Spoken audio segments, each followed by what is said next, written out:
Howdy, howdy, folks. Welcome to Babble with Bronies. I am your host. My name is Everlasting Joy, along with my good friends Mr. Ben and Twilight is Magic. We'd like to thank y'all for stopping by.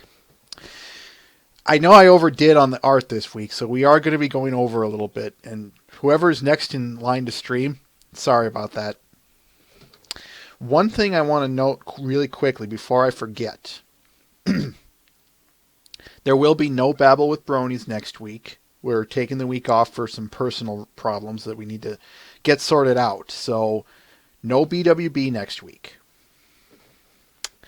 One other thing I want to quickly bring up, folks. I'm just going to link this to you. I'm not going to show it. Not yet. I'll show it to you at the end again.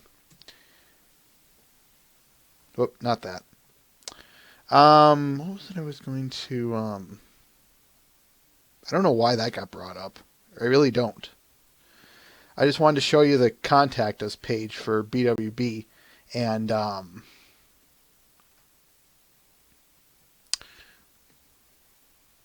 because I wanted to just refer to you guys to all the places and ways to contact us. Check them out. If you follow us on Twitter or Facebook, you'll stay up to date on us, or even our DeviantArt page. You stay on there, and everything's fine on my end, Mr. Ben.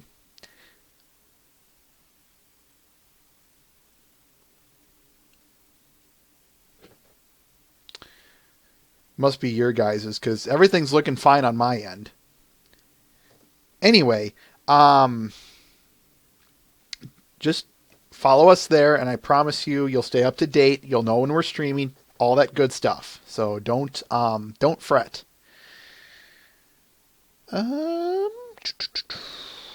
Said that. All I have in the news this week is just the, besides the comic news. Don't worry, Matt, I got that. It's just the Brony State news. For this next week, that is January 31st and February 1st, our A movie is Monsters, Inc. Good movie. Pony 1 is Swarm of the Century.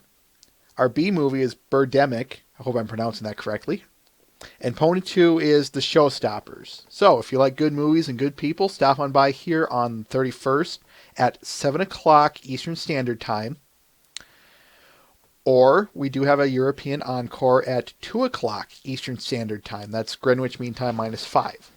Stop on by and enjoy what we have to offer. Alright. 2 pieces in comic news. One, the big one, is Friends Forever #1, the new comic series they have going, is out. Here's a link to everything about it.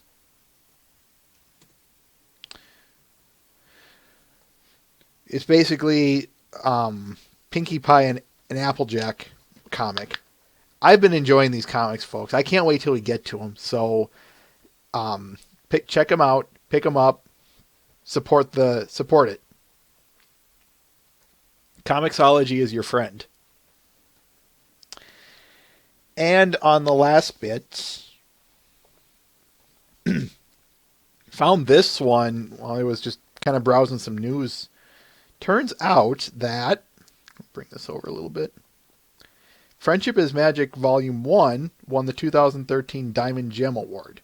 Now what does that mean for us? Blah, blah, blah. Diamond Publishing, the company who monitors sale figures for physical copies, this is physical, released the winners for the 2013 Diamond Gem Award. While Image Comics won Publisher of the Year, IDW, the company that makes the MLP comics, managed to snag an award. According to Bleeding Cool, My Little Pony Friendship is Magic Volume 1 won the 2013 Licensing TPHC of the Year Award. If you're doubting the power of the marketing power, I want to say, of these comics, there you go, folks. That's, not only is it just the physical copies winning, but yeah, try tacking in the digital copies.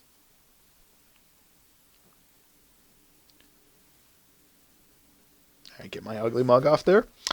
Okay, folks, let's see who we have here.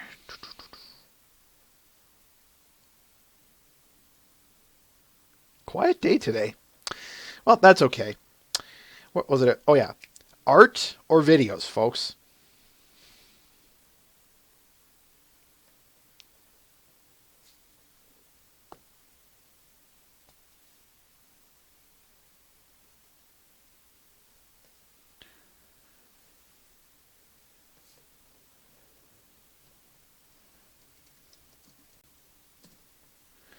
Two art, one vid, two vid, three vid.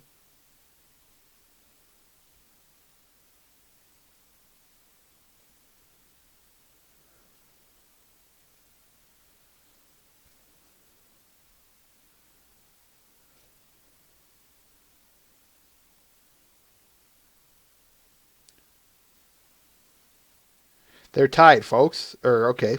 Nope. All right, I'm going to call it here. Art won by one vote. So, we're going to the art. Like I said, I got a lot of art. I probably overdid it in a bit of a rush. It was not a fun week. But what I will say is I tried to compensate with a lot of comics. We have about 5 or 6 comics. So if you like my crappy voice acting, here you go. Here's your chance. Before I get to him, why don't I start off with a still image here? This first one I'm going to bring up is someone I haven't had on here in a long time, and that's for circumstantial reasons. This one is Genevieve Speed Paint by I Am Not.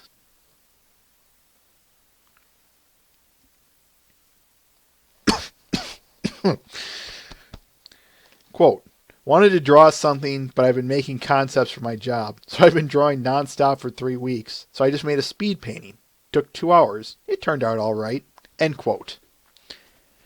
2 hours and you produce this, man. That's insane. Don't. I know that it probably falls under you're your own worst critic, but I don't care. This is gorgeous. I love the perspective. I love the colorings. And I like that people are drawing those griffins from episode, what was it? 11? Yeah, Rainbow Falls here. So, good on you, man. Good on you.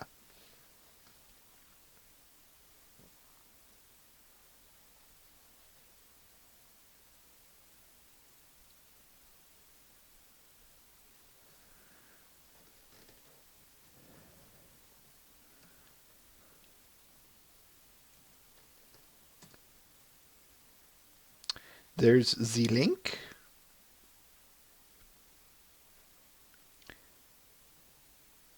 All right. Been a long time coming, but he finally released it, folks. This next one, well, I need to bring him on.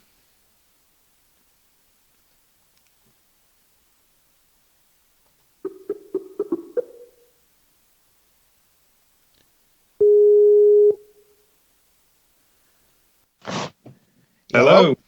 Muffinshire? Hello. All right. Can you hear me? I can. Good, good. All right. Shall I bring it up? Yes, yeah, ready and waiting. Ladies and gentlemen, this is Muffinshire's Twilight's First Day number 16. Now, do you want to participate or just have me do it? What would you prefer? No, I'm happy to join in. All right. Let me give you the link so it's that much easier. I've got it up on the screen. Okay. We have Celestia. Now, bear with me. I'm just going to be reading the characters here. We have Celestia, Twilight, the gym teacher. We also have the what is it? The dean. The dean of the students. Thank you. Who do you want? Well, I don't think we dare deprive the stream of your Twilight voice. So. I feel that was said with everyone loves that one. Semi-malicious intent.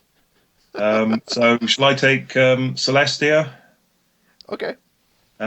You take the PE teacher, Willow-Wisp. Sounds good. And I'll take the one line for the dean, for Gisela. Yep. Sounds good to me. Okay. I believe you start. Yes. There will always be some pony here looking after Spike, but you are welcome to visit him any time, Twilight. Bye-bye, Spike. Now we must hurry to your first class. We're running late as it is. Good morning. Good morning, Princess Celestia. Oh, is this your new protege I've been hearing about? Indeed.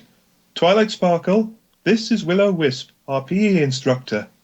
Hello, young lady. Looking forward to a spot of hoofball this afternoon? I... Ah, not the sporty type, eh? No, not really. Well, don't you worry. We'll find something you'll enjoy. It builds character. Bit of team sports, what? Anyway, I must dash. Cheerio, Miss Twilight. I thought I'd mostly be learning magic here. It will be a big part of your education, certainly, but one mustn't neglect other areas of learning. Team sports can help foster a spirit of cooperation. Starswirl the Bearded helped found this school many centuries ago, and he understood the importance of cooperation. Oh, I read all about him. No pony is stronger than every pony together. That's what he said. Well remembered, Twilight. He was as wise as he was skilled with magic. Perhaps one day you will grow to become as great a unicorn as he was. That blush is cute.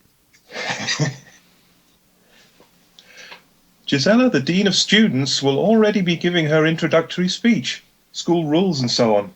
She can be a little prickly when it comes to tardiness, so why don't you wait here and I'll smooth things over with her first.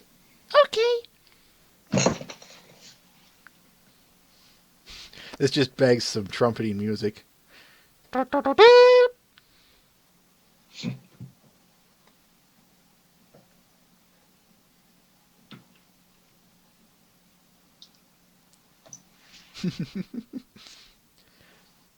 This idea was just adorable, this last bit.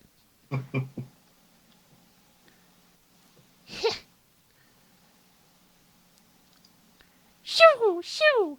Take that, Wendigos. Shoo.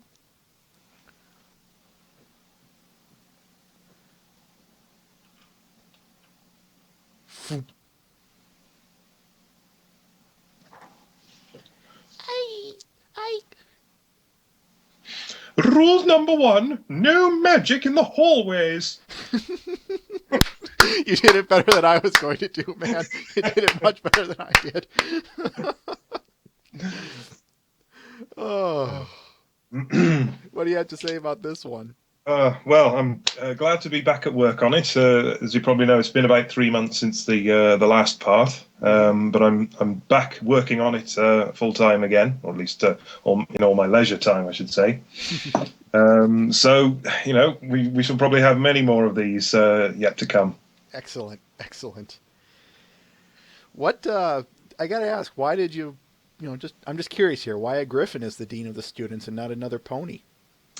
Well, for one thing, I wanted to have a bit more variety in the school, not just unicorn teachers.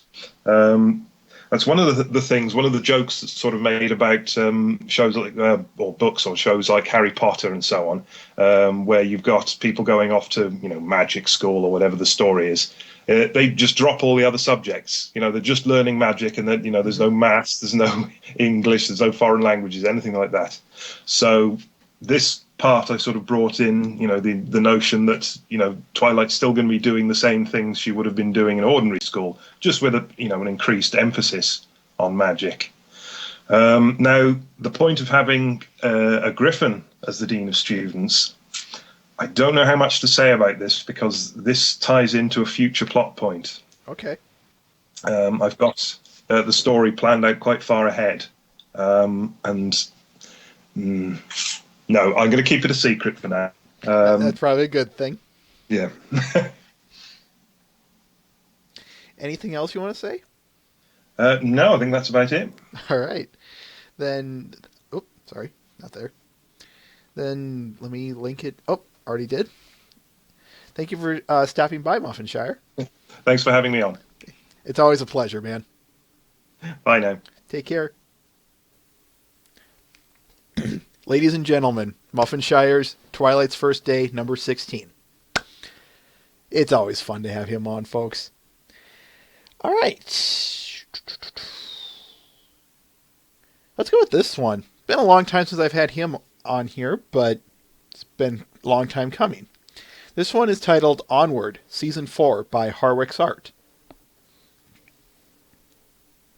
Actually, yeah. Something I'll note a future episode of BwB here towards the end, but hold off on this. But I ask you to hold yourself because I'm going to slightly read some of his description. Anyway, quote, here's one that I let slip through the cracks. I originally sketched this out long ago and promptly forgot about it as the holidays and work took over. Still, it gives us a chance to talk about Season 4. How's it working for all of you? Personally, I'm enjoying it quite a bit. And he goes on then to talk about his what he thinks of it. And overall, he loves it and all. I'm not going there. I'll say this, folks. We'll be talking about Season 4 probably in the next time we broadcast, because I know you guys are probably going to want to be talking about it by now, and since 2 weeks from now, if and when we do broadcast again, that'll put us just past the halfway point. So I think it would be a good time for us to talk about it thus far. I don't know how much we'll dedicate to it, if we're going to do something like we did with the Season 3 finale, or if we're going to do it really quick. We'll get there when we get there, but for now, just hold off on that. The thing that really impressed me the most about this picture, believe it or not, folks, was the background. It's a great gradient, but it's definitely, what I especially like is, as I mentioned in my comment, I think I did, it complements all of them so well. And he told me in his reply that he didn't, it was difficult finding this, but I would be willing to bet good money that something like this wasn't a mistake. It wasn't. It was more planned than I know.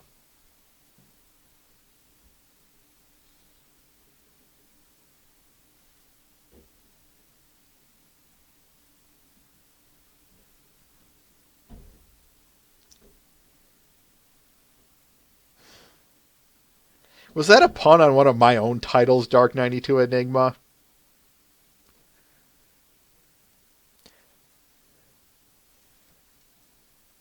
Oh, and by the way, note his new art style, folks. I did ask him about this, and yes, this is a slight deviation from his own normal art style. So it's really interesting to see that.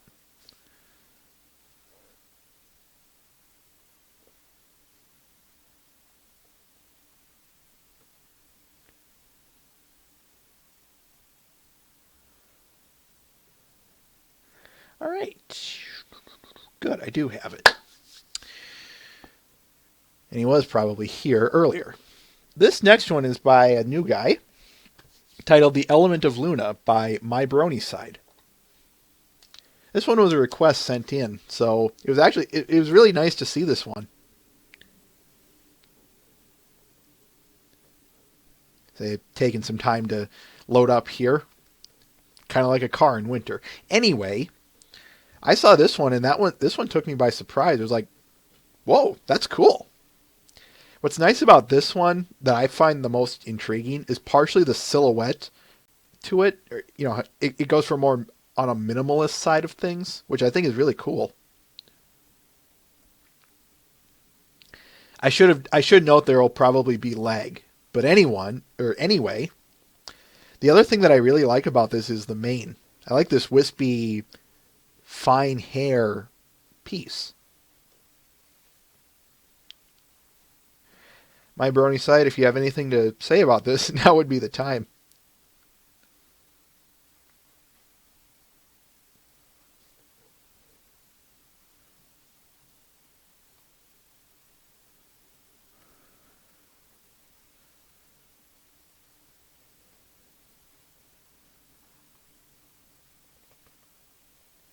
Minimalistic at the moon.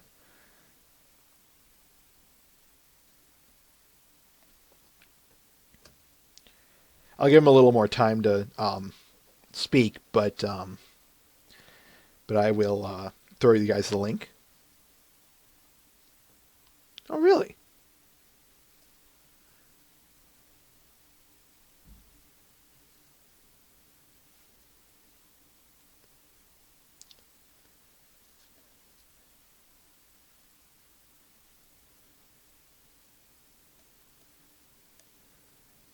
Moonimalistic. I like that.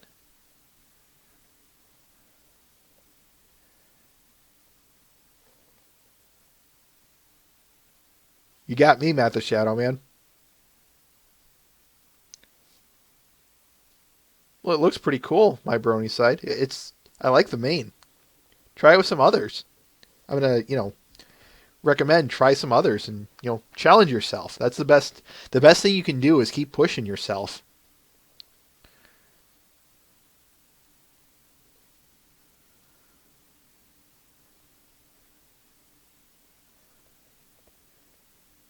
You're welcome. All right, we do need to move on. I see him there, but I think I will.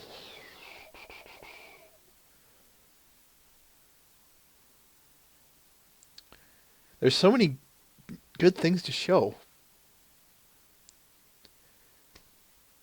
Oh, I got two of them. Excellent, cool. All right, I'm just going to show this one. This one is titled Rara by Apricolor. I got this one sent to me by Twilight is Magic, and I saw this one and I just said, this is so going on the show. This one just has to go on the show. Do I really even need to say why, folks? One thing I will note, there's another piece coming up somewhat like this one. I love these scenes with Rarity and Sweetie Belle being sisterly like this. We already discussed why I like these two in terms of their relationship, but I like seeing both sides of it, the bad and the good. So stuff like this, I always like seeing this kind of stuff. Check out the eye details, folks. Yeah, definitely Twilight is Magic. But as I was saying, check out the eye details on this one. There's some really good lighting angles and lighting itself on it.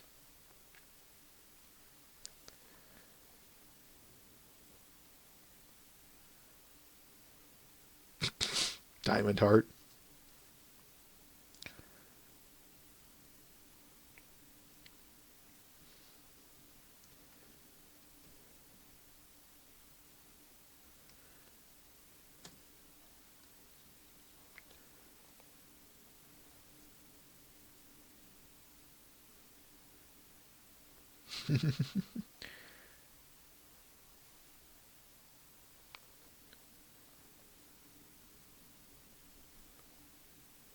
Definitely. Twilight is Magic, definitely.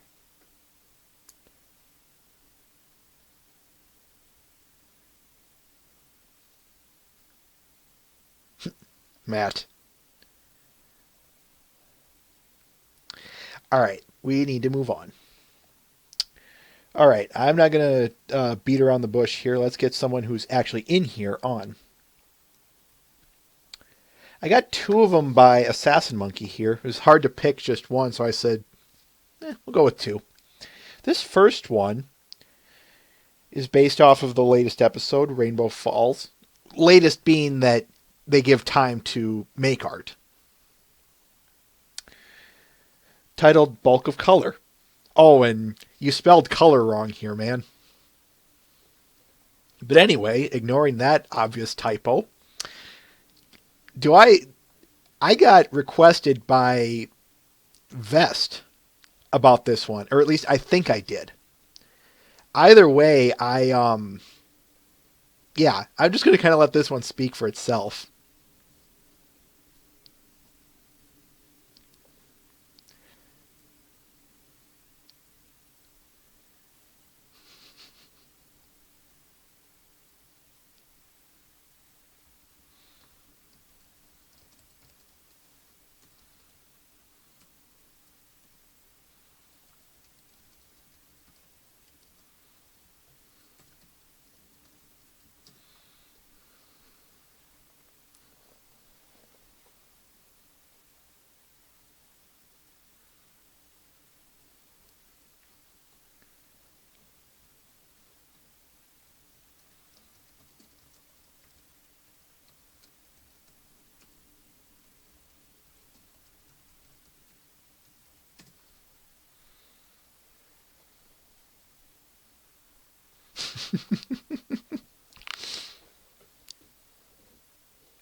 In all seriousness, folks, the thing that I would have put this on my show, regardless of if I had him on my list or not.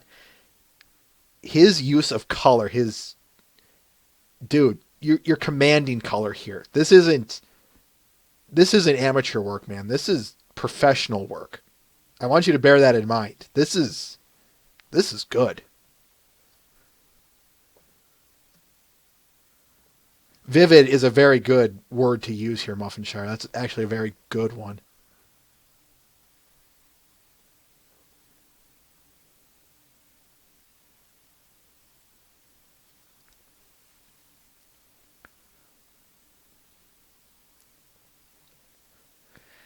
And last but not least, this one is titled A Griffiths Conduit. What really drew me to this one, I'll see if I can, yeah, I think it looks better expanded. Partially because of I want to talk about the subjects here. Generally speaking, the legend of the Griffin does call for a lion's body with an eagle's head. But as you can clearly see here, Assassin Monkey is taking a good spin on the legend. He's taking various other big cats and birds of prey and putting them together. This is a great idea. I like this. I hate the term a new spin on an old classic because of the notion of there are no original ideas. But this one, I'm willing to make an exception for this one.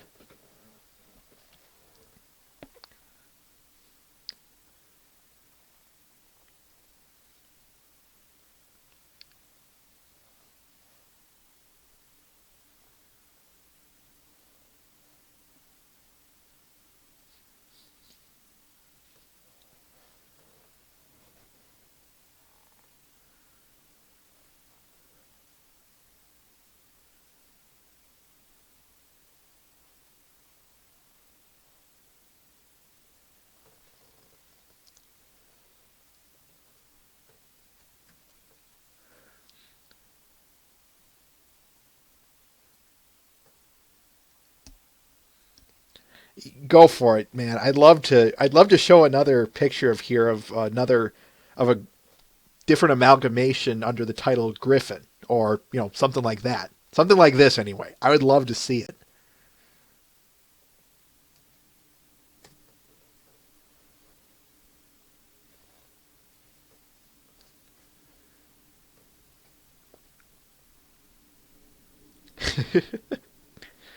That's one of the things I like doing about this show is your guys' reaction to art. And I mean that sincerely. Stuff like what Assassin Monkey's saying. And all of you are. Anyway, gonna go to a comic. This one is by our good friend Colt Steel Stallion. I want to get him since he's here. This one's titled What's on the Menu?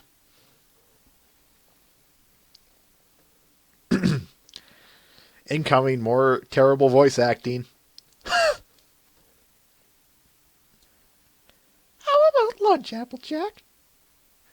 You're hungry. Oh, yeah. All that walking is making my stomach growl. Well, there's a fantastic restaurant up ahead. They serve the best grass salads of whole Equestria. You should definitely try one of those.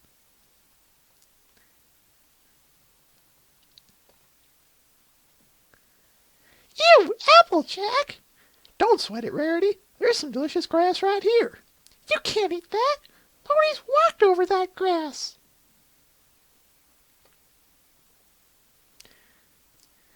Where do you think the grass from that fancy... hey!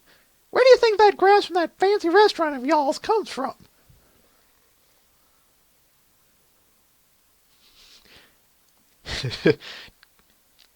By the way, I do have to ask: is it because of Rainbow Falls you put Derpy in here, Colt?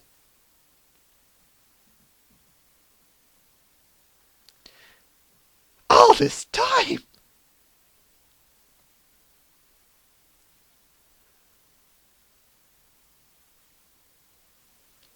Nom nom nom nom nom. That was delicious.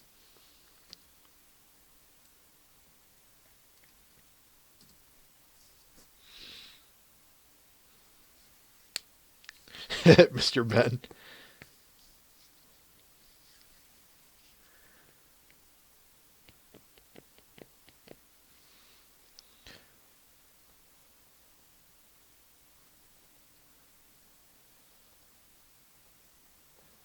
I have to go ahead and agree with you on that one, Mr. Ben. Again.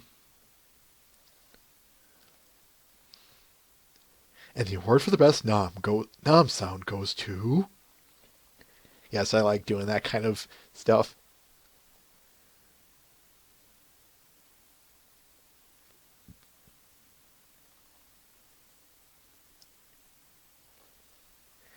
All right. I think we're going to move on.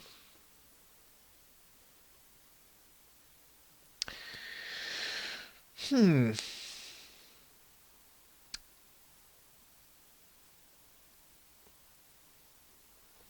Okay, I believe he is here.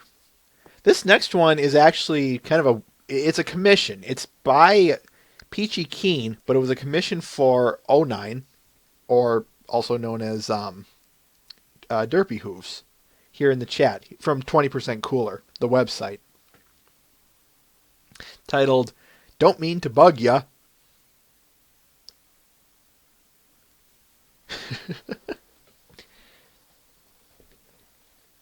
Yeah. What I loved about this one, folks, was the subject matter, believe it or not. Why do I see Discord doing something like this?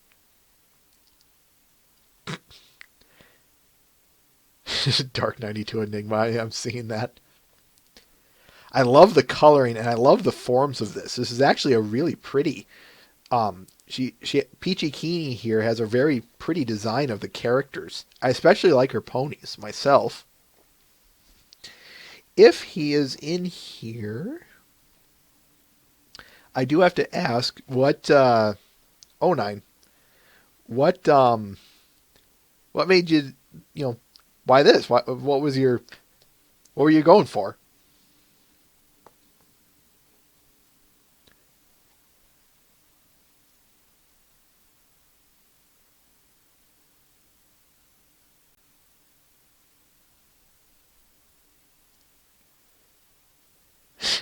Don't mean to bug you. I do like that title.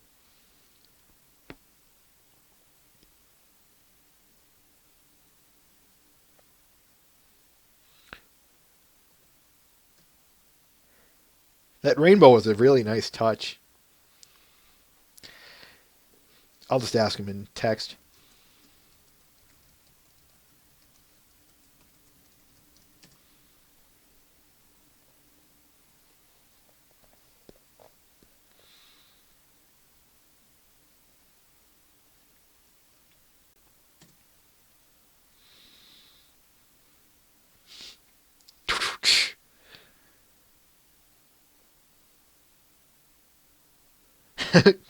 Fair enough.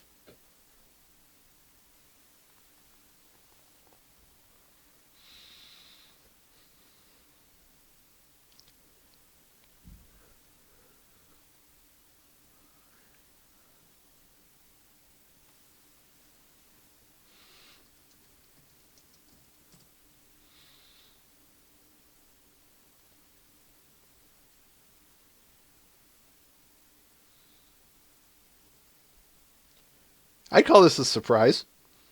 Not only for your characters, but for yourself.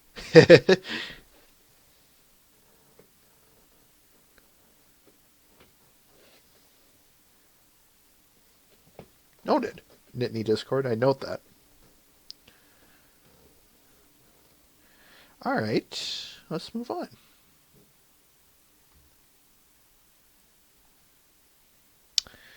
This one is a plushie that I found. It was either very early this week or very late last week. But due to content limit, I couldn't put it on. But this is titled The Littlest Full Sitter by Firefly Twinkletoes.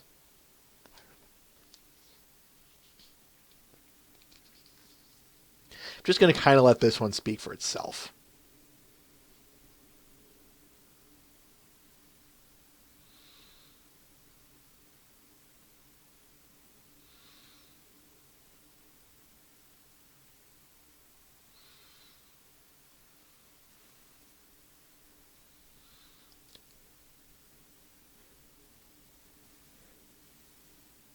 This quote.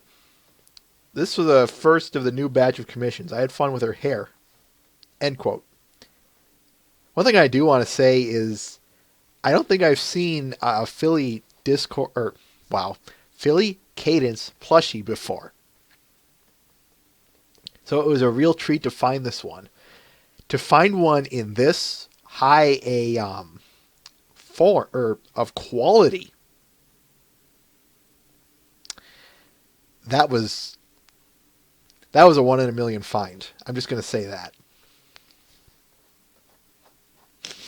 I see the chat has finally seen the plushie and is now dying. You see what you're doing, Firefly Twinkletoes? You're killing everyone off here.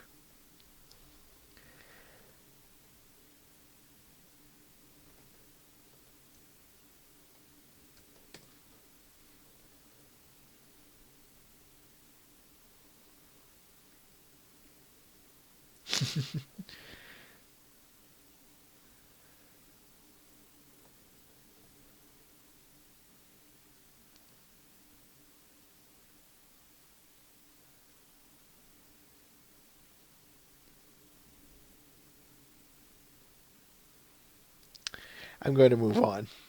Let's see here. Oh, here's one. This one's titled If I Was a Tyrant by Asimos.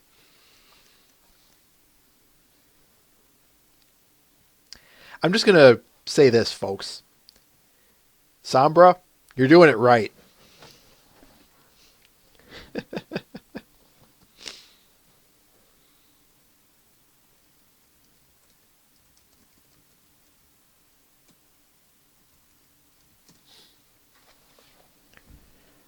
What drew me to this one, not only just for the fun of it, was because I love the lighting he did here. Very cool with the mains and the horn on Sombra there.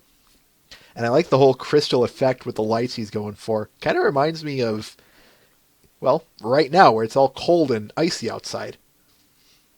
Matt.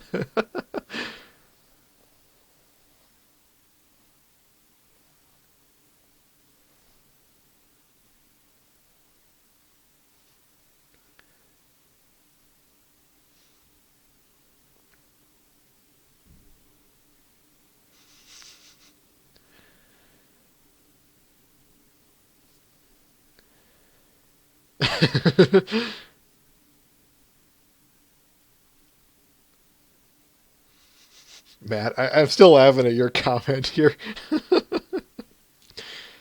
I like that you use the word has, not gets, as in past tense. No, don't go there, Dark 92.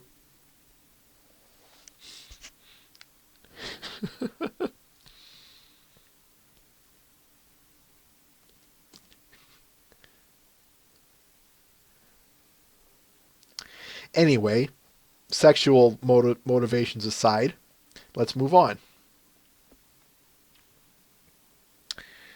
Oh, where should I go next?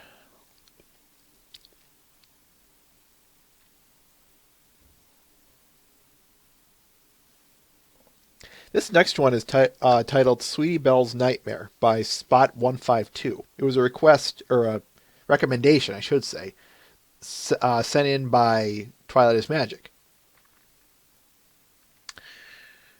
Quote, it was inspired by a story titled Why Am I Crying? On film fiction by the very talented member Rated Pony Star. The story mostly explores how the three Crusaders deal with the unexpected death of Diamond Tiara, their main antagonist. Making it worse is that the Crusaders are all still young children, so that it also happens to be their first encounter with death and their own mortality. Without giving too much away, Sweetie takes it pretty hard and starts having these nightmares. I highly recommend reading it.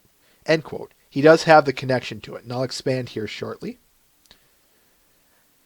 Yeah, if this doesn't give you nightmares, and that's partially why I wanted to pick this one up, folks, was because that's a pretty scary form.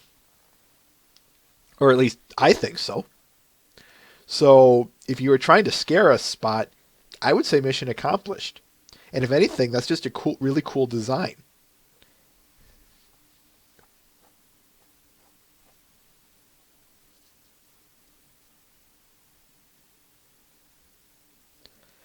I really like this Doug Grave. Why?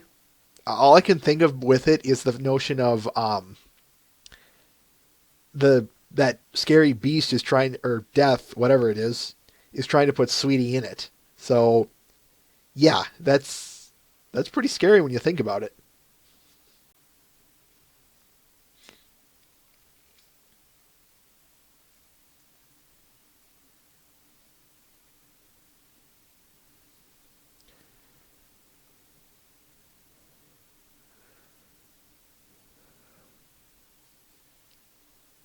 Agreed, Matt the Shadow Man. Easily agreed.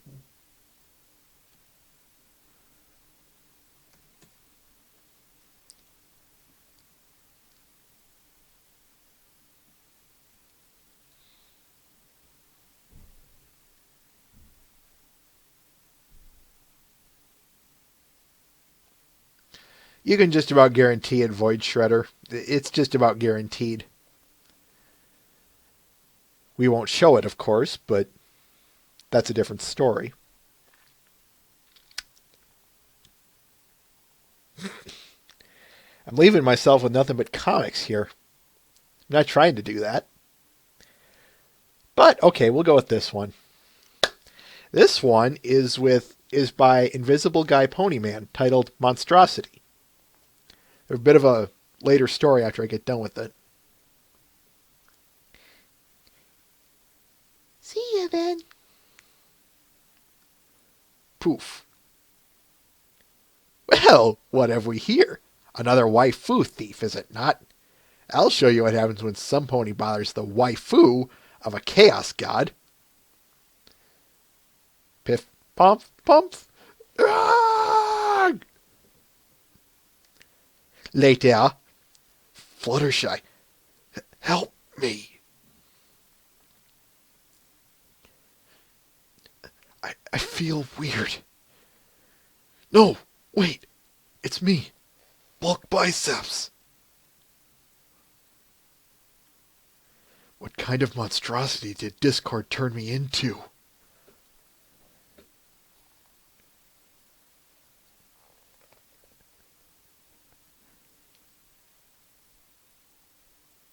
Mr. Ben. You know what? That's maybe that's what Shining Armor practices, Mr. Ben.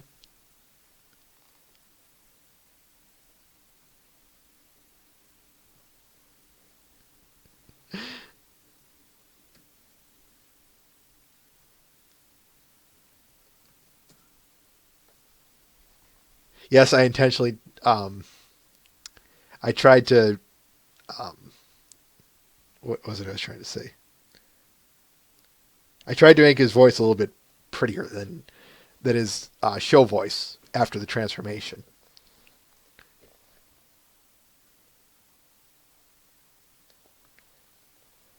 In some respects, I do have to keep quiet, folks, so bear with me on that.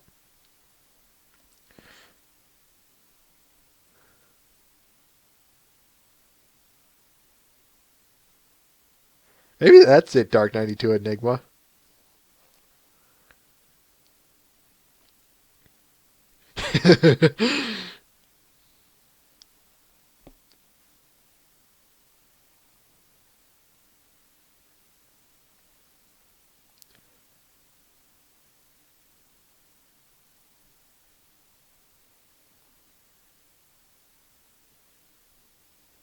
Alright, let's move on. I'll do another comic. You know why? Why not? This one is titled Never Ending Story Number 1 by iLife Loser.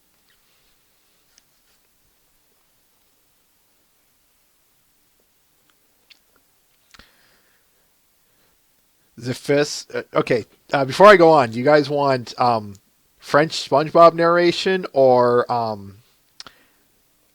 more Morgan Freeman-esque narration?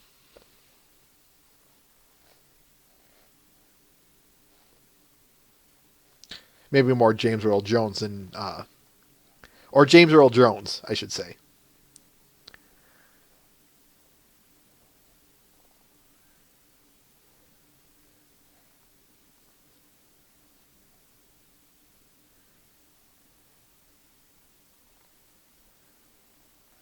So I got 2 Freeman, 1 SpongeBob, 3.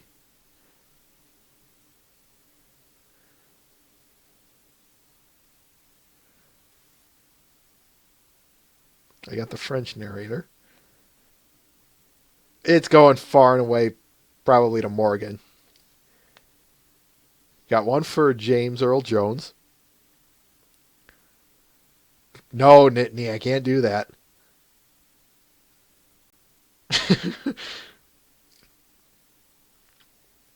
Two. It's gone to Morgan Freeman, so I'll try and do my worst, the worst Morgan Freeman narration ever. The first snow of the year gives big happiness to everyone. First snow! Winter is coming! Usually, they are excited about the fascination of snow. Snowman! Snowball fight! Tobogganing! But the next day, according to weather forecasts, reality is always different from fantasy. The heavy snowfall watched in this area. I hate snow. Me neither. By the way, why are we cleaning them up? I don't know. There must be some reason. Actually, I don't know too. Anyway, they're trying to resist nature to achieve their fascination. We have no choice. Just take them away and we're gonna hang out. Snowman! Not sure why. However, a few hours later. We did it! Bring it on, nature! The nature is, attention, according to weather forecasts, very powerful. The heavy snowfall is coming in. A few minutes later. And never-ending story. I really hate snow. Me too. Now why did I do this? And what is this? Who am I? Where am I?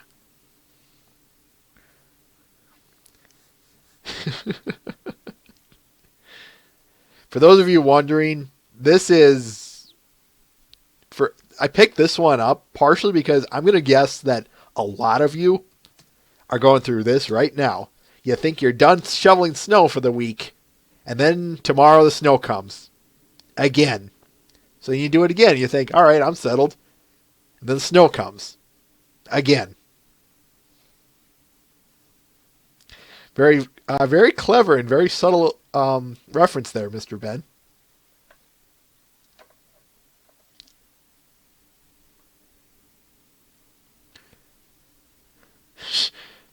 Come over here, Matt, and then come talk to me.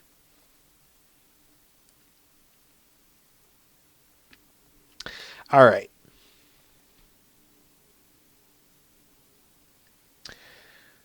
This one is titled Replacement by The Great Rogue.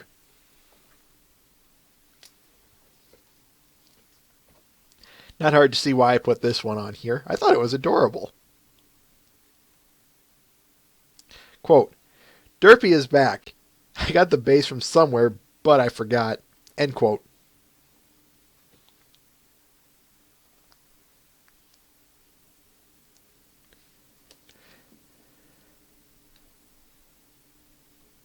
Yeah, I'm just going to kind of let this one speak for itself.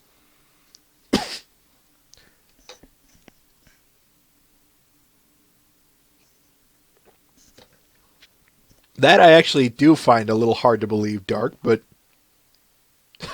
winter, no snow at all. We've had winters like that over here, so don't feel too bad.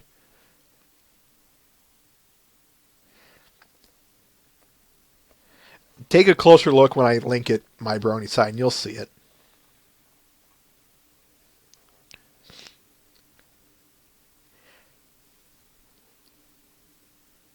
I really like the outfit you chose for her, the Great Rogue. It's complimenting, but it's complimenting and charming to her. I like that you didn't go with some that you didn't skimp on it, to put it one way.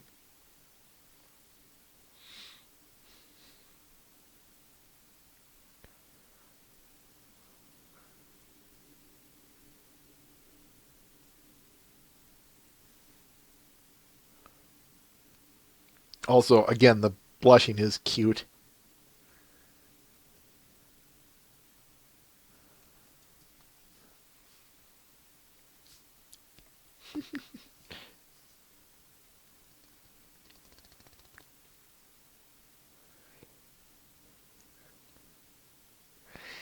All right, let us move on.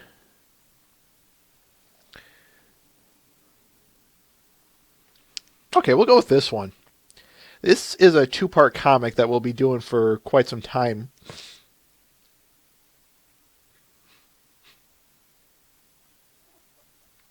Matt.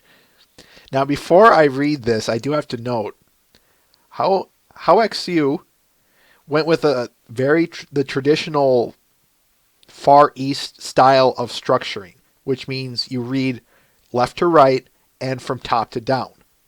So in case you're wondering how to read this, that's how you read it.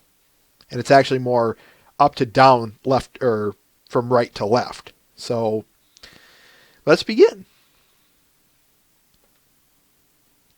My name is Chrysalis. I'm a changeling, one of a powerful race that can change into any shape at will. We feed on love as an energy source, and I am their queen. Despite my fearsome power, Discord, the semi-omnipotent being of chaos, kidnapped me.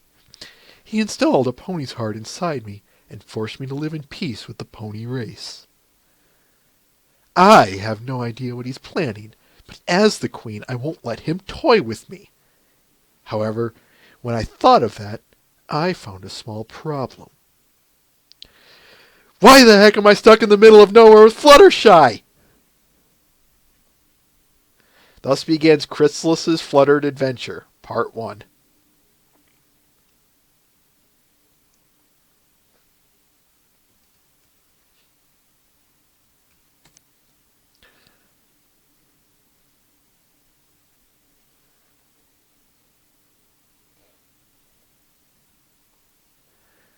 Part 2.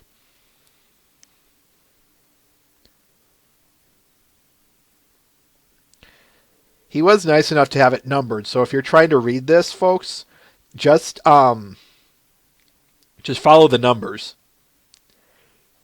Damn! This must be Discord's plan. If I see him, I'm going to make him pay. Look, Discord is calling you. Chrysalis! Chrysalis! Queen of the Changelings! Oh, don't grovel. I can't stand ponies groveling. No one's groveling!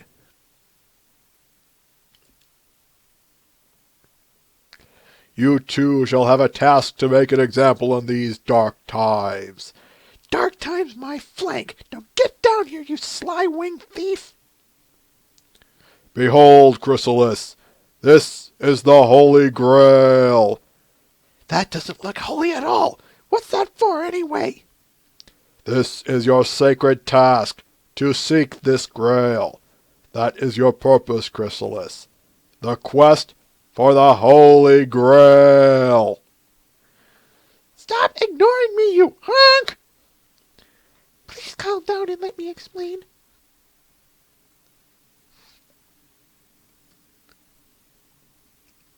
Yes, folks, we've got ponies and Monty Python and the Holy Grail. Get on with it!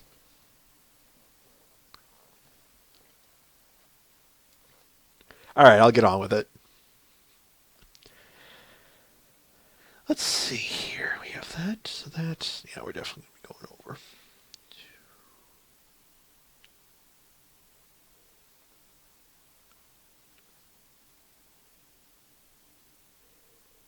Save that one for a little bit later. Unless.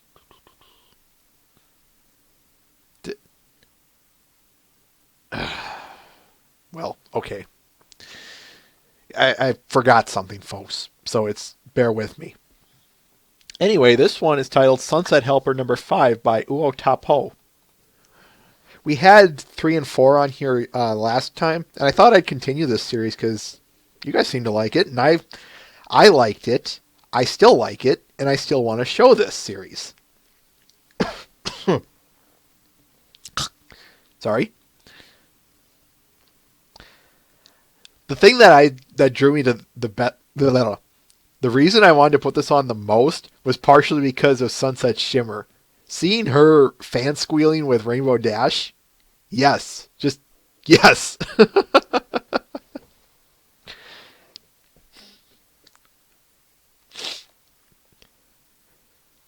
It's titled Daring Do and the Crystal Sphere, by the way, the Canterlot premiere.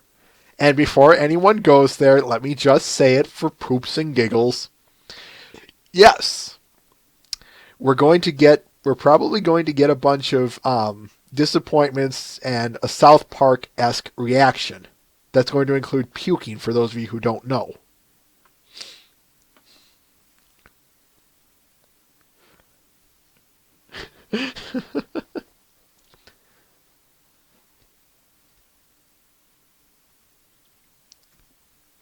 It's interesting to think that you see Twilight standing in the back there. Don't you think she should be with, well, it's just an interesting what if scenario. And we'll get there when we get to the movie, folks, because we'll definitely be hitting what if and alternate universe ideas. But yeah, it's just something to note.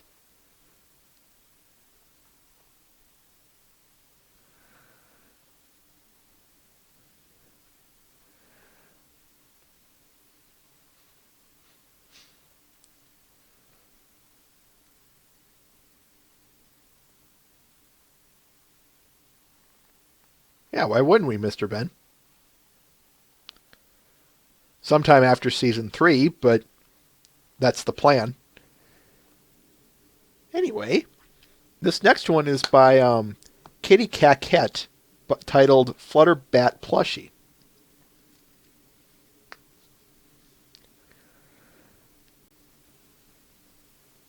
Quote, my big soft flutterbat. It's 40 centimeters high and is made of minky. Inside the wireframe that exists even in the wings.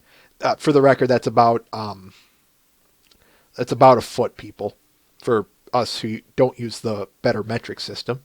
A little more than a foot. Anyway, where was I?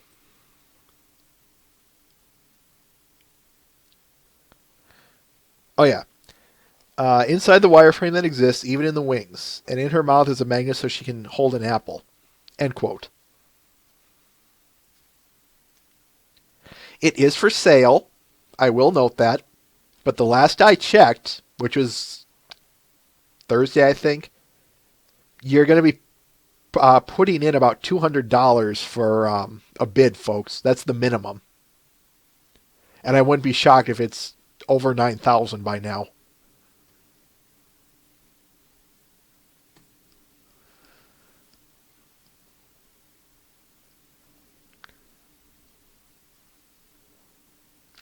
Thanks for the conversion, Muffinshire.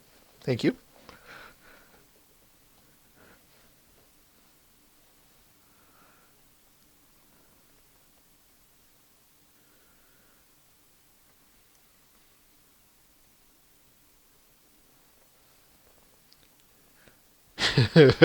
Very funny, Mr. Ben.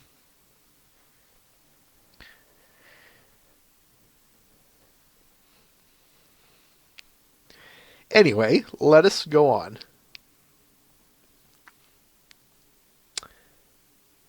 two pieces of art left. This one is by Pony Echo, titled, and wow, I only now got to you. I'm sorry. This one's titled Chasing Away the Nightmares.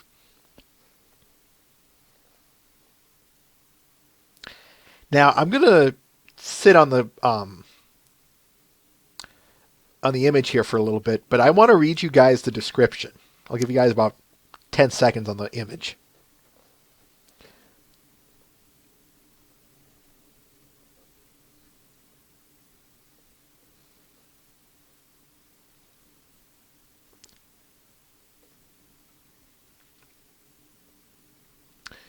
And I'm going to treat this one with the dignity it deserves.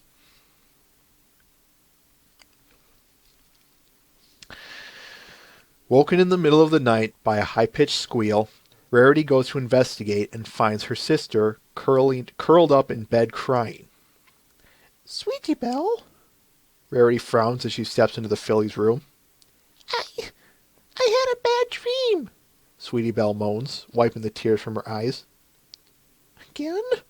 Rarity sighs, giving her a sympathetic look.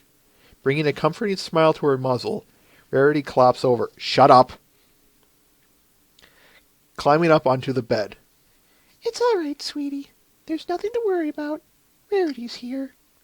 The older mare wriggles under the covers beside her, wrapping her in a warm hug and nuzzling the top of her head. Her horn begins to glow softly like a nightlight, dispelling the shadows and the imaginary monsters that lurk within them. Sweetie Belle cuddles close to her big sister, the tears on her cheek glistening in the light. I'm sorry I woke you. Don't be silly, Rarity replies, stroking the scared filly's mane. Quietly, she whispers the first notes of a lullaby, the same one their mother used to sing when Sweetie was just a baby. Sweetie Belle buries her face in Rarity's chest. Listening to her sister's rhythmic heartbeat, she smiles weakly as Rarity chases the nightmares away. Hush now, quiet now, it's time to lay your sleepy head. End quote.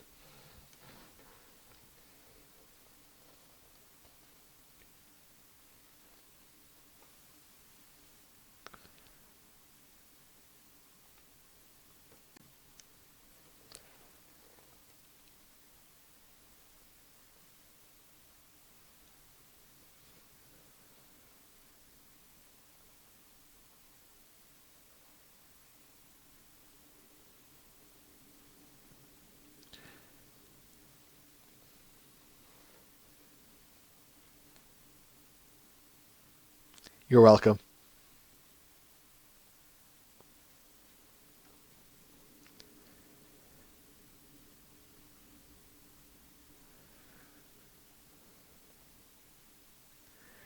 And last on our list, folks,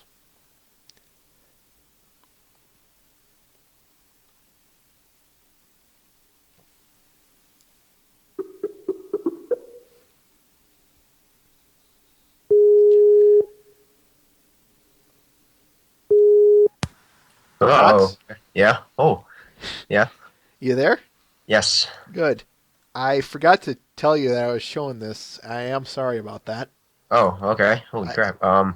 Okay. I was sending out the notifications, and I even said, "Don't forget Tox," because I tend to save the Skype folks for last. All right. So I am sorry about that. Okay. Okay. You guys surprised the hell out of me. I was watching a movie, but okay. Oh my god. All Tell right. us now. We have Twilight and Discord. Do you want me to read it, or do you want in on one of the characters? You can get Twilight. Okay. Is I can roll with it a lot easier.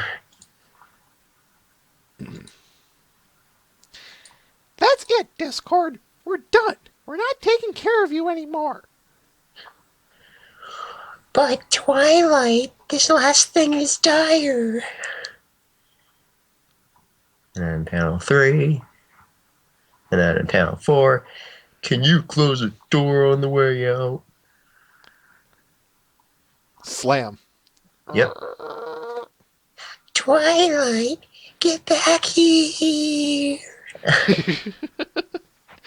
Doesn't that always happen? You close a door and the stupid thing just opens up again.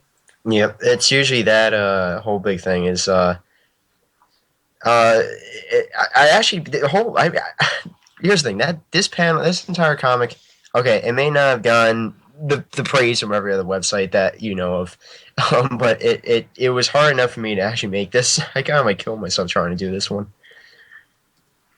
How so? I've never done the Crystal Empire. I haven't drawn Twilight in. I'm trying to think. When was the last time I drew Twilight? I haven't drawn a Philly Twilight or any type of Twilight in almost 11 months. The last time I drew her was last February. Oh wow. So that was the first. I mean, I'm amazed that it came out as good as it did. I mean, actually, I drew her technically right after the season 4 premiere, but that comic is never going to probably see the light of day, because it looks so bad. But this one, yeah, this is the first Twilight that I've released in 11 months. What about Discord? It's the first time I ever drew Discord. It's the first time I ever drew the Crystal Empire from the inside. There's a lot of firsts in this comic. So, I mean, the good thing is at least I have material. I can actually make maybe a Twilight print, which is good finally, because I did the DBZ Eloquent Twilight's kind of not really run its course, but it's like I need a second one for it. I don't have a small Twilight print, but it's like no, this is a very challenging comic for me. I mean, I know, like I said, other sites didn't probably take this one. Like Questionnaire didn't take this one. I got it accepted on one other site, but not many people either are probably going to ever see this one. This is one of those ones where I think you can chalk it up to the scrapbooks. It may not be the best one I've done this season, but it's it's got a lot in it. Like I said, every background is all done by scratch. Like that was a pain. That was a complete pain to do all these backgrounds, and you were there for. Actually, you weren't there for some of these. No, I wasn't. I've been busy, man. Yeah. So no. Yeah. This is that I started those backgrounds on Monday, and I really started like I just basically went from top down on that comic. It's kind of rare that I do that. Oh, and the stream died. Not again. Well, it says it's live, but there's no video there. Oh, and the chat says it went black. Like I said, it's streaming just fine for me. It's saying everything's going through. So Oh, there we go. Now it's back. Anyway, The video, I think the audio was not there. Oh, now it's back. Yeah. No, so yeah, this is it was definitely one of the more challenging comics. It's again, I had to that Discord that you see there. That is I actually initially drew him as normal colored. Then I didn't until I saw the preview clip that was released on Thursday. I was like, I know this is Thursday afternoon, like literally right when I was about to stream. I saw the clip of like, oh my god, he's blue. Oh crap, this is gonna. I had to completely redo his colors. I had to go into the original line art file, and luckily I saved it on all separate layers, all those lines from him, unlike the other characters. But this one I had to go back, completely rechange all the colors, all the line art, and it was about an hour-long process to try and do all that. So I kind of sacrificed an hour to try and do all that. And I finally finished this thing. I'm lucky as much as I did. I finished it at 5:30 in the morning. wow. The night of the morning of the episode. So that was miserable on my body right now. Luckily I took the night off. But no, this is I'm proud of this comic. I can say I'm down to drawing Twilight. I'm kind of in the mode of drawing Twilight again because hey, if people want more Twilight, like someone in the chat here said, well, you're gonna get more Twilight in this next comic then. Ooh, what about Discord? No, no. This whole comic is revolving around the cheese sandwich dude for next week. The Weird Al. So that's how it's gonna go. Okay. All right. Well, But any last words? not that I can think of. I'm just trying to think. If I'm lucky, I should be able to stream tonight. Cool. But I have no idea. It depends on how refreshed I am and how much I want to work on stuff right now. Sounds good. All right, coolio. Take care, Tox. Yep. All right. Later. Yep. I'll just talk to you guys the next week. Aha. Ladies and gentlemen, Toxic Mario's Discordal request. Yeah, I like that one because it partially is it feels like a SpongeBob reference, and partially because it's so him. It really is. But that's it for the art, folks. So we're moving on to videos. And we only have one song this week. It was a quiet video week. This one's titled Diamond by Radiarc, someone we haven't had on in a long time.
Mr. Ben.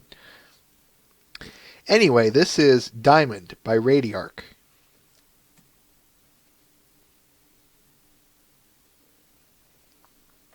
All right, folks. You up for the ponies? Don't answer that. I know you are. Let us begin.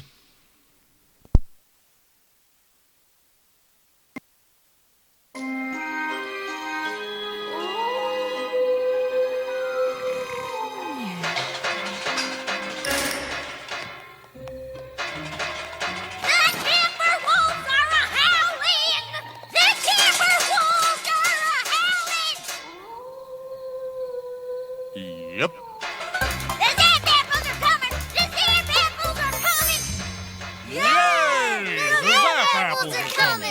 That's what I said. My little pony, my little pony. My little pony. I used to wonder what friendship could be. Until you all shared its magic with me. Big adventure, tons of fun. A beautiful heart, faithful and strong. Sharing kindness. It's an easy feat, and magic makes it all complete. To have mine, didn't know you are my very best friends.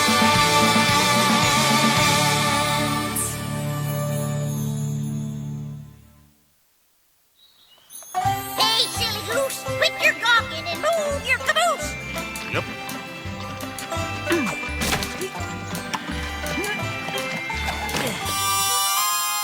Ready, Granny? Ready for what? For making Zap Apple Jam. Darn tootin'! It's time for some good old-fashioned Zap Apple jamming. Yes, ma'am. I can't wait, ma'am. Wait for what? To make Zap Apple Jam with you. Of course. Now, I've been doing this ever since I was a little pony, so be warned, Pickle Pear. There's a whole mess of steps in this process, and you got to get each one of them just right for no Zap Apple Jam. Take this. Is this one of your gazillion secret herbal ingredients for the Zap Apple Jam? That there's a broom. Now get sweeping, Pipsqueak. Now, while you sweep, I'll get to, say something here. Oh, pony feathers. But I'd forget my mane if it wasn't attached to my head.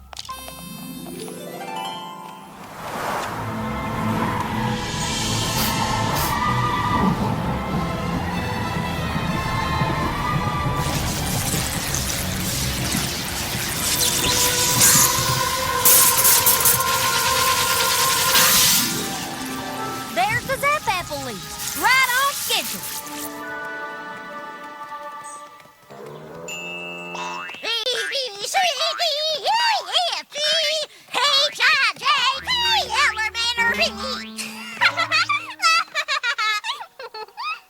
Well, how'd you do there, filthy rich? Hello, Mrs. Smith. Did I hear right that there's a Zap Apple harvest coming in a few days? 4 days to be exact. Excellent news. And as usual, I get your first 100 jars. Course, filthy. I prefer rich. Oh, and how was your poppy, really? Oh, you poor, poor thing. Having to make all that Zap Apple Jam with Granny Smith? Actually, I've been looking forward to making Zap Apple Jam for years. I'm not talking about the jam. I'm talking about Granny Smith. You must be so embarrassed. What do you mean? You know, with all her silly ways, how she forgets things and makes you wear these ridiculous costumes. Granny said that the water needs... Thank goodness you're here on the farm and not in town where every pony could see you. Don't worry, your secret is safe with me. Silly ways? Thank you kindly, filthy! Shake a leg there, slowpoke. We got a gaggle's worth of goods together before the harvest. Come on! Done make Zap Apple Jam! Hoop-dee-hoo! Gathering my goodies now. Hoop-dee-hoo! Singing and dancing. Hee-lee-hoo! Flippity-floo, my darling! You're making right to use to.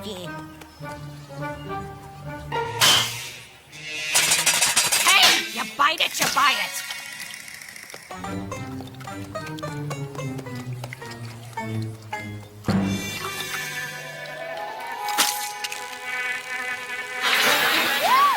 Oh, hello, Beatrice, Beecher. Oh, you've all been busy little bees, haven't you? Granny, isn't there a less silly way to get the honey? Oh, isn't this just precious? Please stop. And it is perfect for making our Zap Apple Jam. Shh! Stop it, Granny! Granny, please! Those ponies over there are watching me. What? Are those fillies your friends? Hello, Half Pint's friends. Hi, Granny Smith! Hi, Half Pints! What dolls? Why, when I was little, ponies didn't come that purty. Are we done shopping, Granny? Because I'd like to get back to the farm. Fast! All done, smelly belly. I got my honey gooey goo, got my honey gooey ooh, got my honey. And by capturing the wholesale market, purchasing in bulk, and slashing our prices, we undermine every other gift market in town. And that's how Rich's Barnyard Bargains became the cornerstone of retail in Ponyville. Well, thank you, Mr. Filthy. Mr. Rich. What a wonderful day of sharing. And thank you for being a part of Family Appreciation Day. Now, let's see who'll be bringing in a family member for next Monday's Family Appreciation Day. Apple Bloom. But Miss Cheerilee, Monday is Zap Apple Harvest Day, and Applejack and Big Macintosh will be too busy to come and speak. Well, is there any pony else in your family that could? Miss Shirley, Apple Bloom's Granny Smith isn't working harvest. She could come. Oh, but, no, that wouldn't... That's a splendid idea, Diamond Tiara. Apple Bloom, you shall bring in Granny Smith on Monday. Have a great weekend, every pony. Granny Smith? Come Monday, I'll be the laughing stock of Ponyville.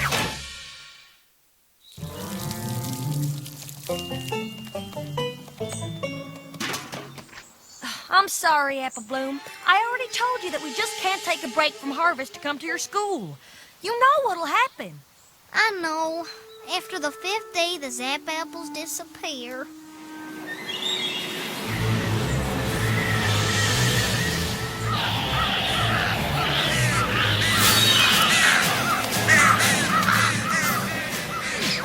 The third sign!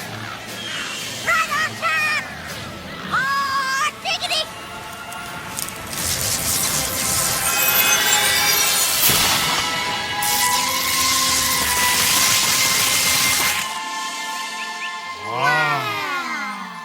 All right, you lazy daisies, move your caboose!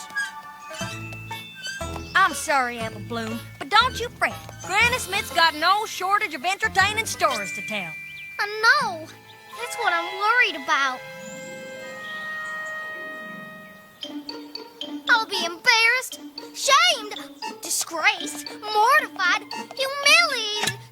What are you, a dictionary? Snap out of it. We're here to help you. After all, we are the Cutie Mark Crusaders. We'll figure out a way to postpone your presentation. But how?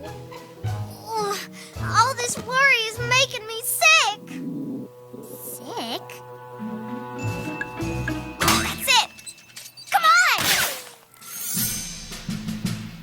And hut! Now listen here, troops. I don't come to any whining or crying or cracking under pressure. Do I make myself clear? Court-martialed!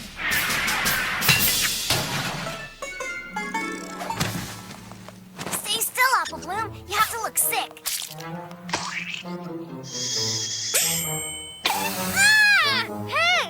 Ah! What in the hayseed is going on in there, silly Billy? Oh, Granny Smith. We were just about to come get you. Apple Bloom's sick. Looks like she might have to stay home all week. Yeah. Perfect as a Piccadilly pear. Now what? It's already almost sundown. Tomorrow is Sunday, and I only have one more day to figure something out. Hey, look! That's the 4th sign.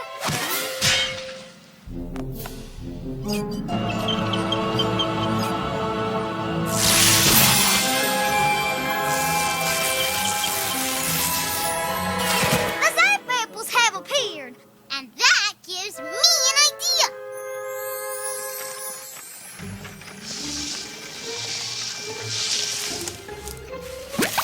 Can't move Family Appreciation Day, so let's move Harvest Day instead.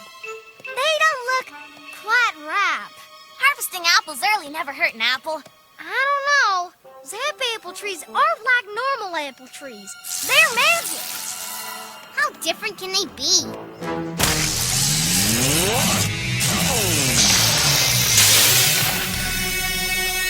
Well, if we can't buck them, let's just pick them.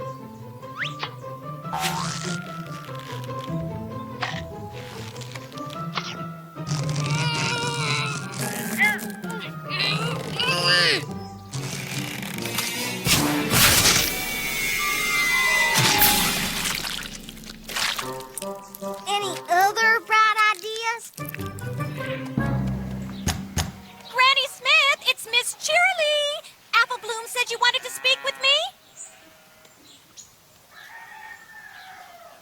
Hello? Granny Smith. Well, hello there. Howdy do. Hi, Granny Smith. Is, everything okay? Of course it is. Why wouldn't it be?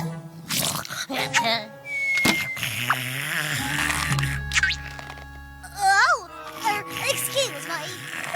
Pickles always give me the hiccups.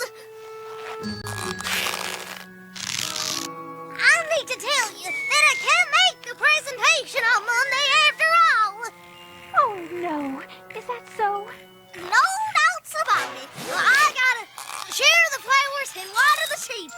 I have to water the flowers and share the sheep. Oh, well, that's too bad. We can reschedule. Where am I? Well, howdy, Miss Cheerilee. You window shopping? No. You asked me to come here to tell me that you wouldn't be making it to Family Appreciation Day? Fiddlesticks! I wouldn't miss it for all the tea in Canterlot. But didn't you just say... See you Monday!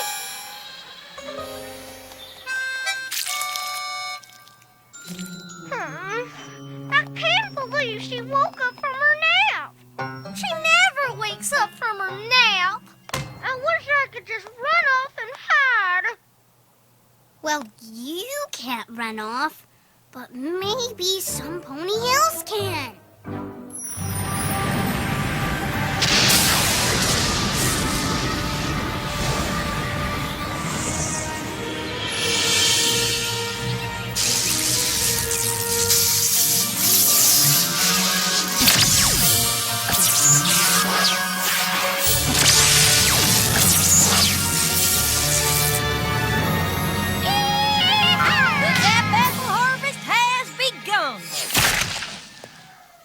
And tomorrow we'll be making up some zap apple jam.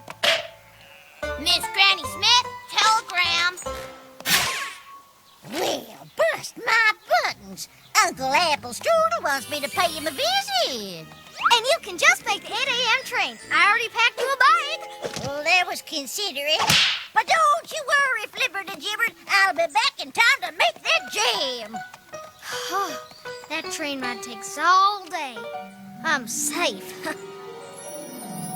For today's Family Appreciation Day, we are pleased to welcome Granny Smith. Apple Bloom, is Granny Smith here?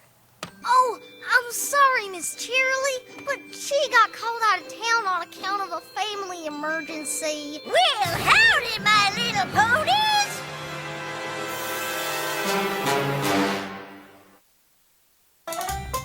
Howdy, yo.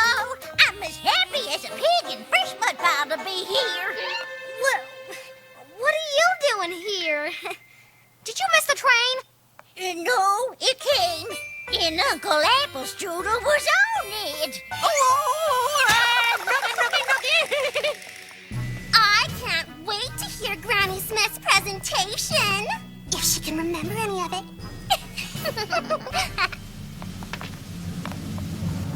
Long ago, when I was a little pony, things were very different here in Ponyville. 'Cause there was no Ponyville. That's right, my little ponies. Me and my family were pilgrim pony folk back when I was a little filly. Oh, we ventured far and wide, collecting new seeds and selling the old. But my pa was the finest seed collector in all Equestria. Then one day, the Smith family found themselves in the most brilliant, most grand, most magnificent of all cities. A place called Canterlot. Why, I bet your hooks to hindquarters I have never seen anything like it before nor since. And as if the beauty of that city wasn't enough, suddenly she appeared, Princess Celestia, the most regal of all hosts, when lo and behold, she stopped to look at my pa's seed collection. Then Princess Celestia saw that we were plumb tucker and hankering to find our forever home. And being the royal princess and all, she knew exactly the place for us to lay down our stakes. My pa gave the princess a mighty thanks. We quickly found that land near the Everfree Forest, and we built our first home. Next, we planted our first orchards. But an orchard don't grow overnight, and we were getting mighty short on food. Now, mind you, we were cautioned about the forest, and we knew that it was not fit to enter. But I knew if there was critters living there, there must be something to eat. It was dark and musty, and I won't lie, it was scary. But every inch was covered in plant life, and before I knew it, wasn't I standing in front of the most incredible apple trees? I have never seen anything that bore this kind of colorful fruit. Oh, I started picking apples quick as a whip.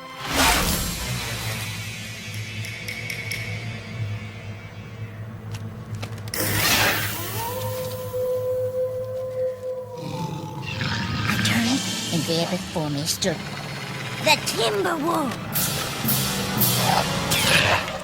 I've never run so fast in my life. I did the only thing I could think of.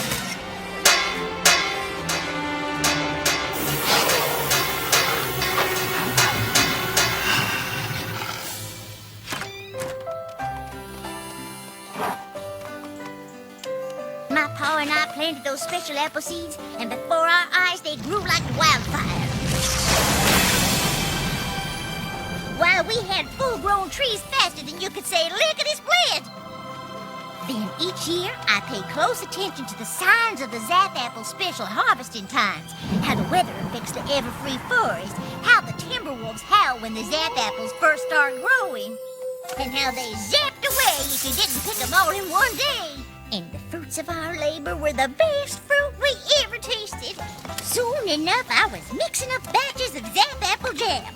But just like harvesting the Zap Apples had its special rules, so did making Zap Apple jam.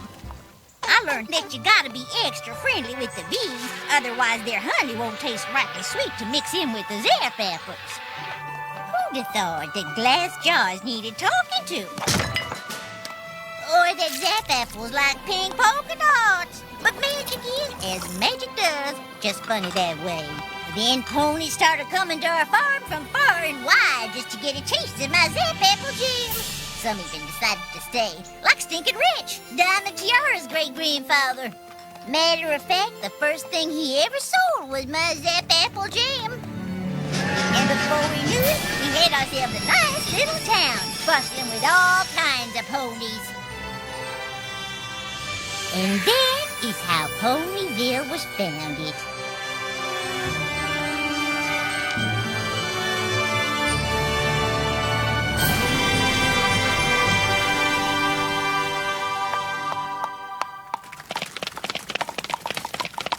Oh, thank you kindly, little ponies. Oh, now, let's settle down. So if it weren't for you and the Zap Apples, Ponyville wouldn't even exist? Darn tootin', little filly. If it weren't for my Granny Smith, your daddy wouldn't have barnyard bargains.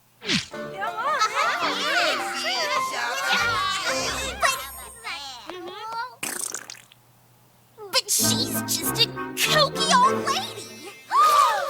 She is not a kooky old lady. She is the most amazing pony in all Ponyville.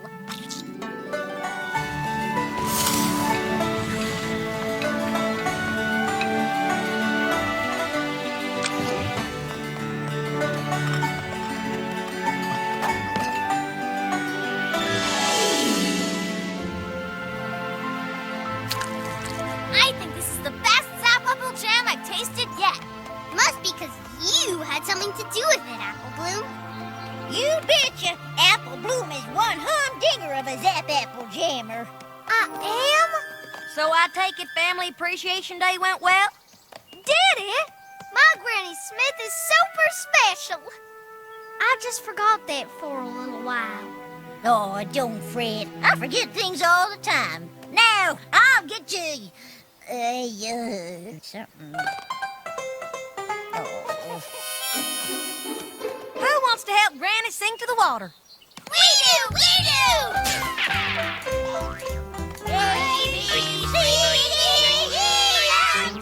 Diamond Tiara? But Dad!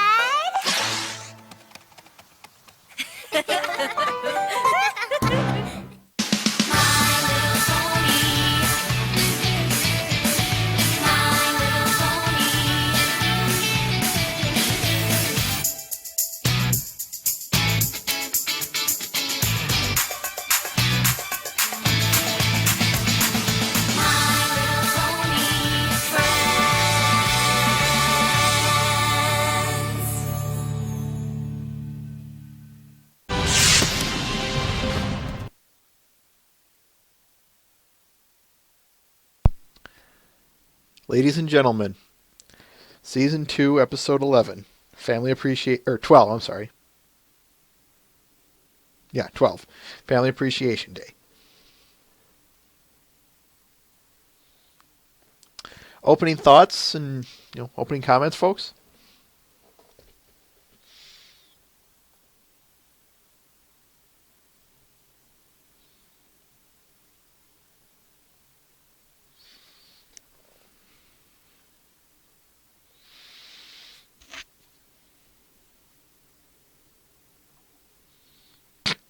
J.E. Smith.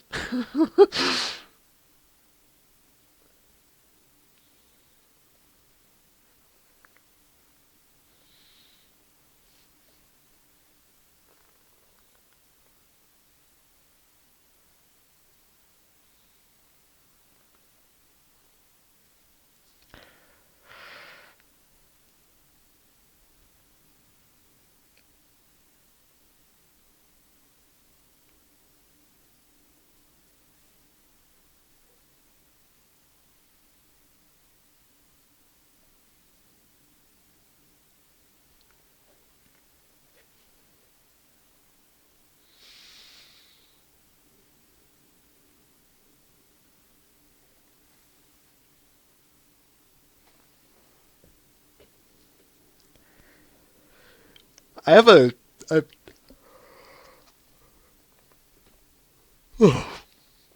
sorry. Where was I? Oh yeah. I have a surprising few amount of notes that I wrote down here, folks.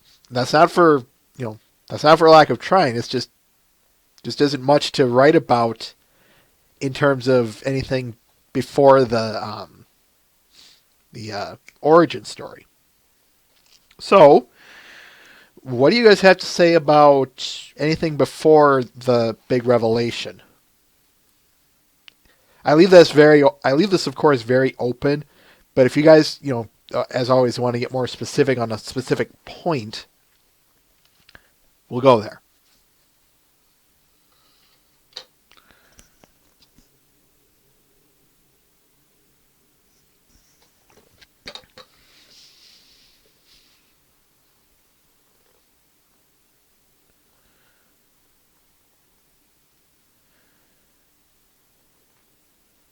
Go on. Twilight is magic. Okay.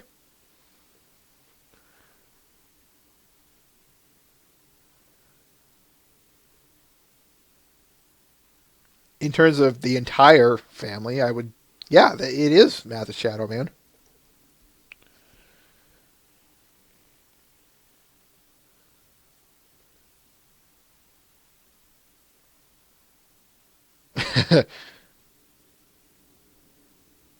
Wither.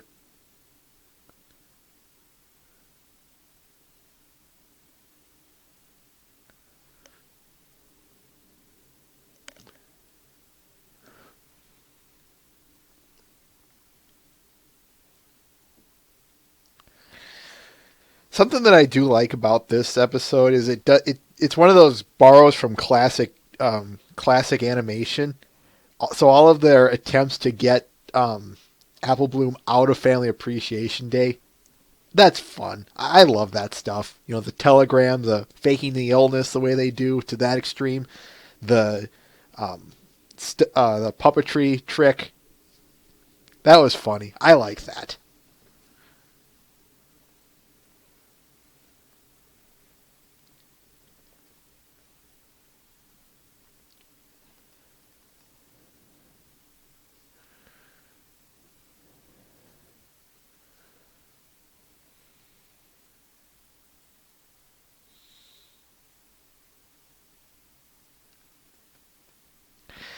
hold off on your comments concerning Granny Smith's age and all that, folks. We'll get there when we get there.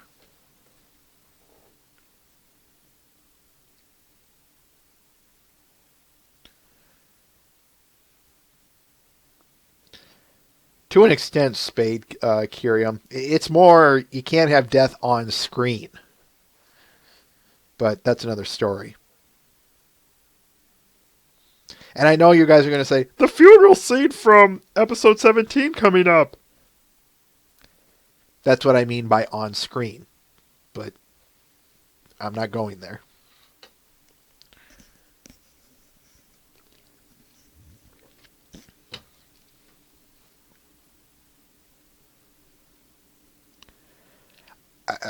I'll clarify. I mean that they're not going to be in a hospital as the last beeps take on the heart monitor, or we're not going to see someone die by I don't know, name it, suffocation, bleeding out, hemorrhaging, disease, etc. Yeah, you're not going to have that on there. But something like, yeah, you guys are mentioning the 17 where it's said and done, they're at a funeral. That's one thing.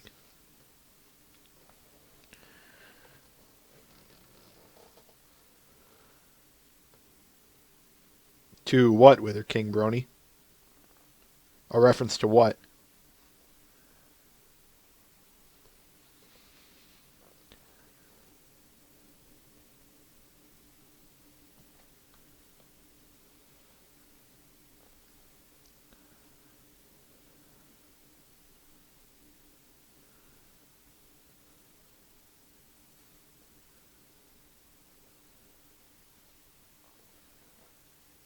Your question is too vague, Wither King Brony.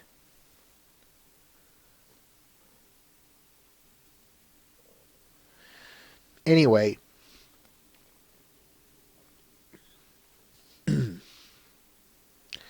By the way, something worth noting about this episode, folks, I just want to throw this out there. This is the first episode in the entire series where only one of the main cast members appears, and that being Applejack. So yeah, it's definitely something interesting to note. I think you guys are a little anxious and wanting to get there. So why don't we just skip ahead to the end of the episode? We'll talk about the Ponyville origin story and Granny Smith as a character. So why don't we start with the origin story, since you guys are so anxious to get there? What do you have to say about the origin story and all that fun jazz?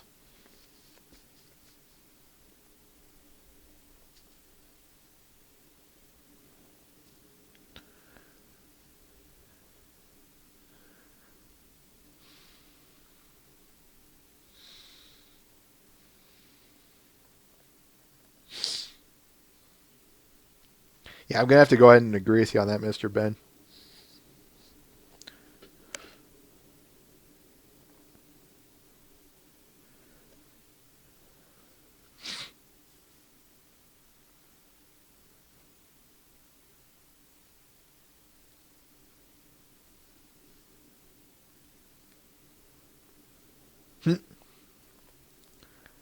Polydunami.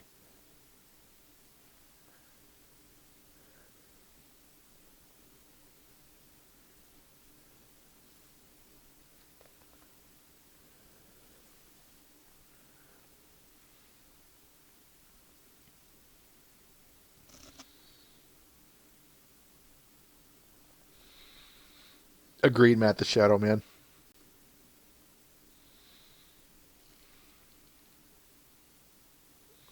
Probably because they don't want to, Matt or Mr. Ben.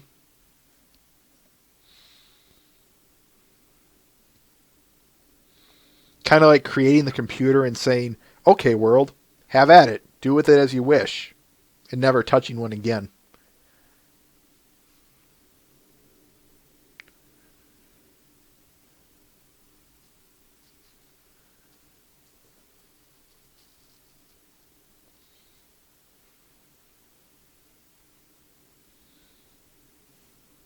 Hold that thought, yo. Look, I'll address that at the end, or at least I'm going to, but I'll get there when I get there.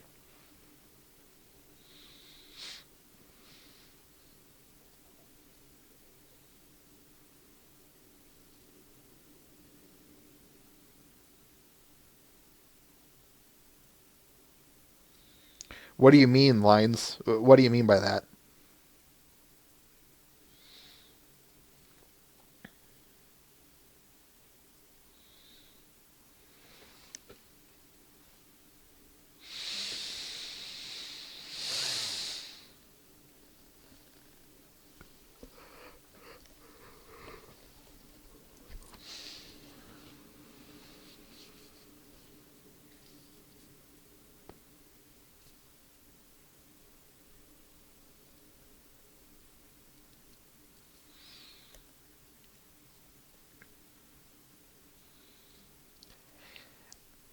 I'll get to that when I address this. Or actually, that ties into what I was going to get to next, Line. So give me a minute to explain something, guys.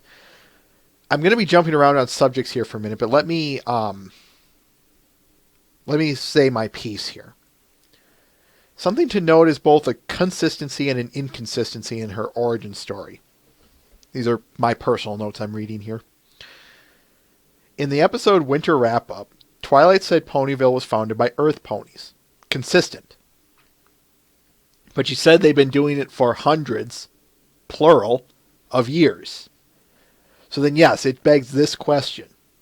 Either Granny Smith is old, as in at least 200 years old, or there's an inconsistency in her story. Or in one of those accounts, I should say.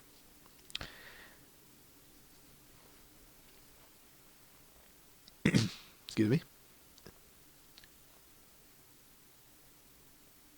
Just reading Twilight's bit here. Now, obviously, in their universe, a year might be like a shorter than ours, in which case that's possible. But in that same breath, it could also, I'm willing to bet good money that it's the same, so that, they don't have to, the show staff doesn't have to rewrite all the intricacies of something so detailed as that. Something so crucial is what I'm saying.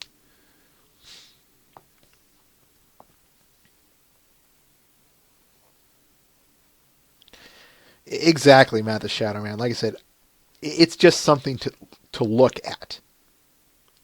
And that's exactly it, Lines. That's something, yeah, believe it or not, we could be looking at in when we get to Equestria Girls, that there might be a time difference. And that too, Nittany, there could be a long life expectancy. Or she's a zombie.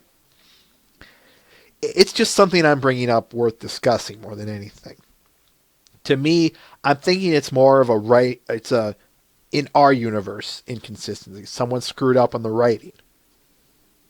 But I'm not going to fault them on that on a grand scale for something so minute.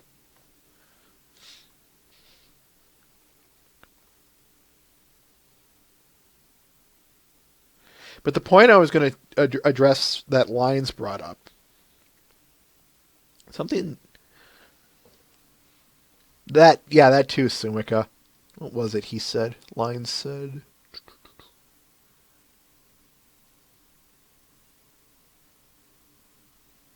Oh, who was the first one?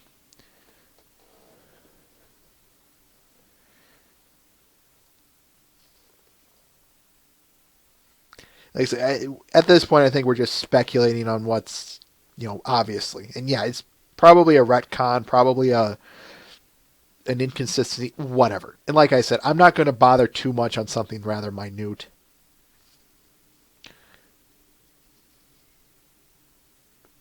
One thing I do want to note that I do like about the Ponyville origin story, folks, is the idea of this boom town that came out. Or this, not really necessarily a boom town, but a town that came out of nothing, that when given a really good product, or, just, in this case, a product, but it could be a service too.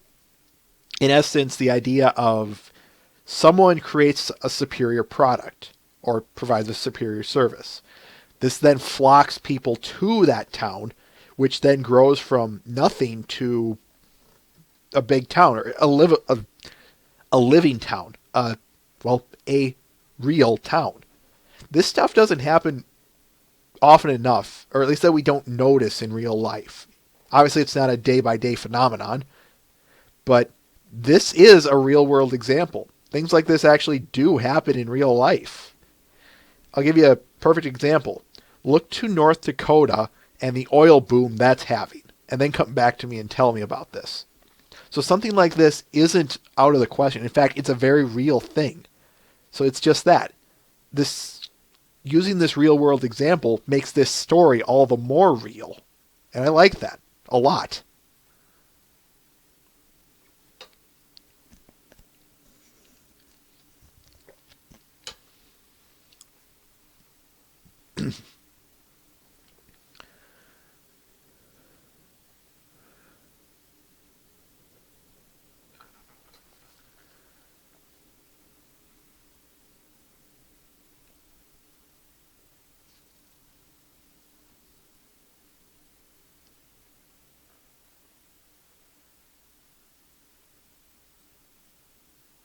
Actually, no, I didn't, Wither King Brony. I have not. At least not intentionally.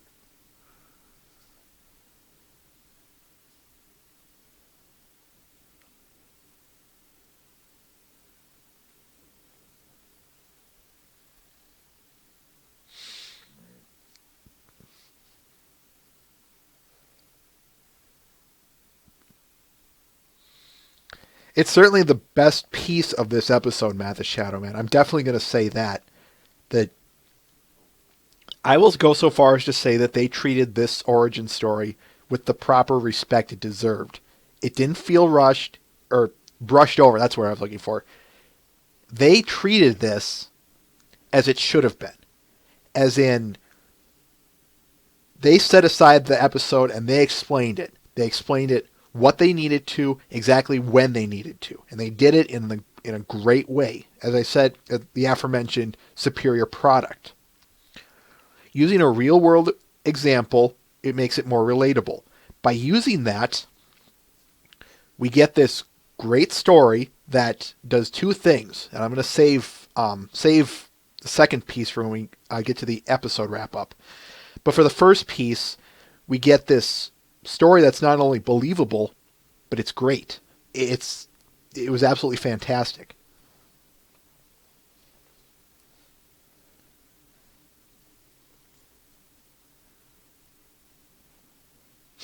Overanalysis, the show. You guys make that sound so bad.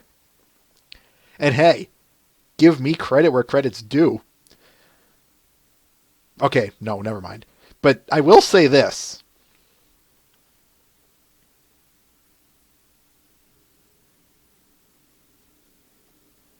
Can't think of anything, never mind. I'm trying to defend myself here, and sadly everything is coming up. Everything is coming up. You're no better than anyone on YouTube. I guess the only difference is that I let you guys do it.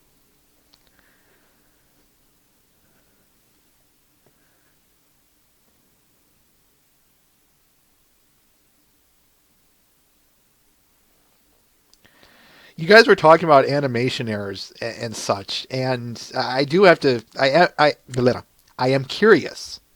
Elaborate, please.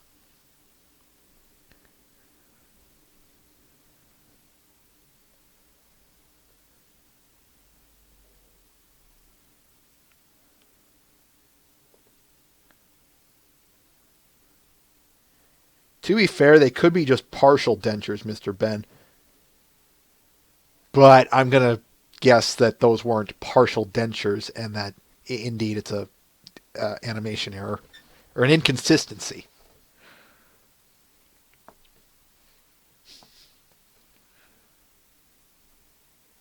But we also see Apple Bloom carrying them and in fact spit them out when the bee lands on her nose. Twilight is magic.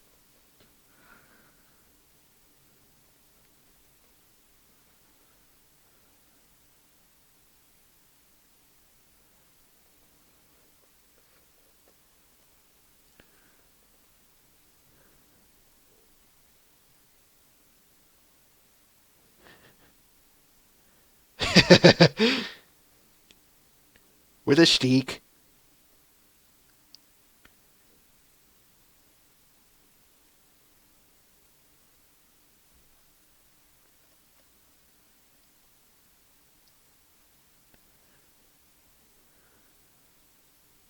And with her King Brony?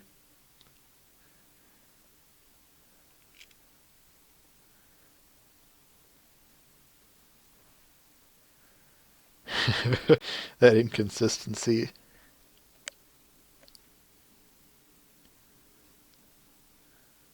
Magical mystery teeth. Maybe that's it. That's funny.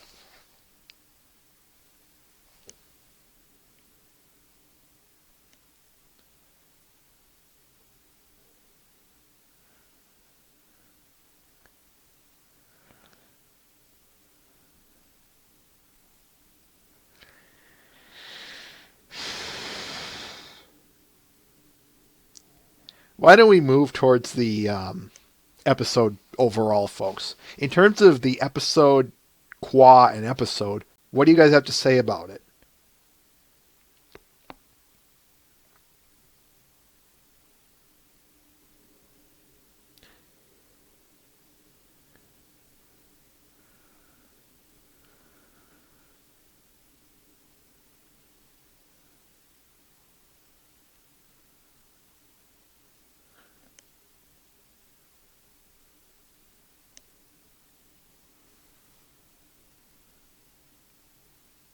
Bunny-tastic.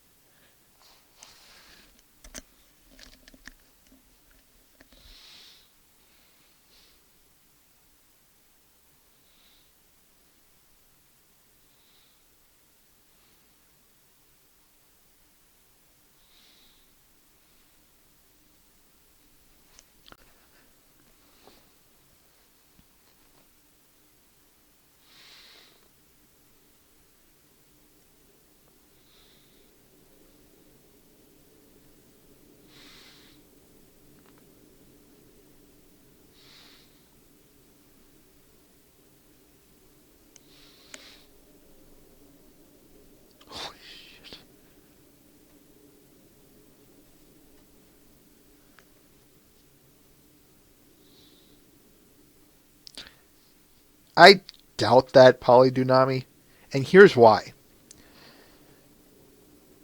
It's called plot devices.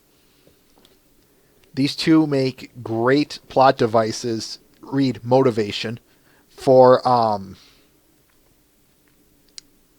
was that I was going to say? Make great motivation for the CMC, for whatever the case. So for everyone saying that DT and SS need character development, if we ever see that, it's probably going to be close to the end of either the series or the end of the series, or close to the end of the CMC's arc, wherever that might be. But yeah, it's to write them out like that is taking away a lot of potential. Even this late in the game that we are, folks, it's still just that.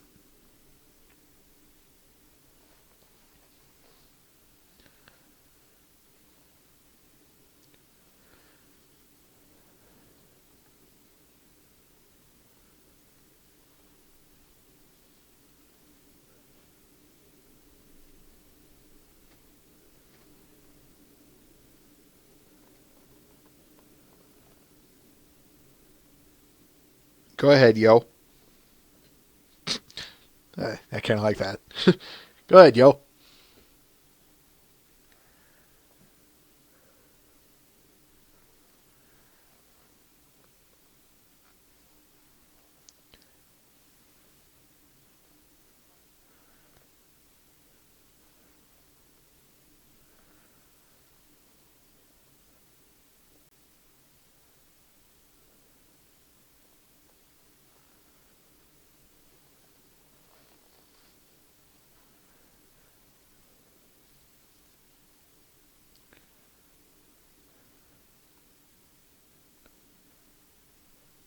The problem with that, yo, is time more than anything. Using that 22 minutes to its fullest, it's probably was best handled this way.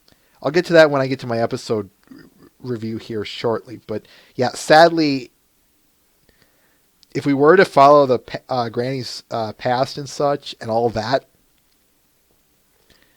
How do you make an episode out of all of that? It's difficult. And if they were to do it, the problem then begs the question of how entertaining would it be?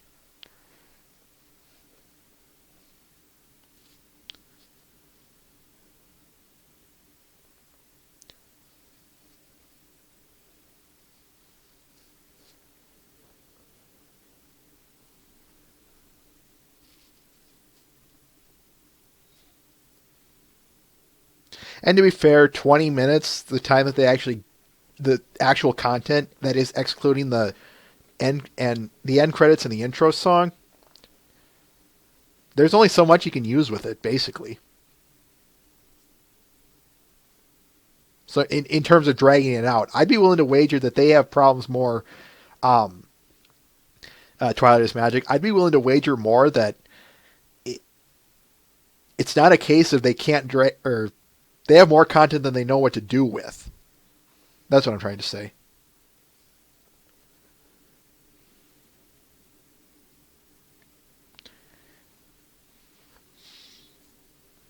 Yep, you run the risk of greater potential for details, but you drag it on. Exactly that, Mr. Ben.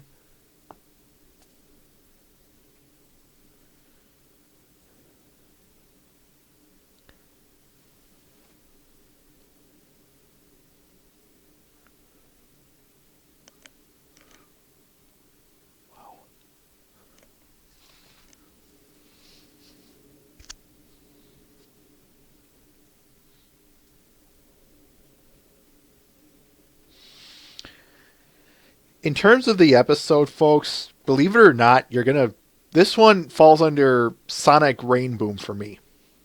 I used to hate it, but when I took a second look at it, doing it for this, I actually found a lot of gold buried underneath all of this.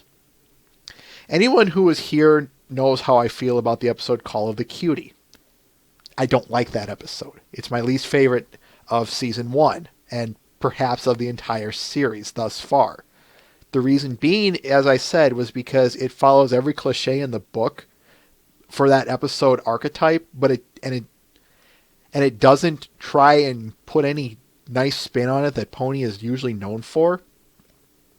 But this one almost fell under that same tripe. Even before I took a second look, I still did have a bit of I did look at this episode a little bit better than that because of that origin story, and I'll get to that origin story here shortly.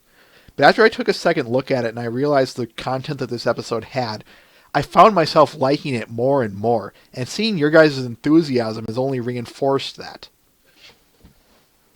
One thing I did the biggest reason that I disliked this episode was, surprise, surprise, Diamond Tiara.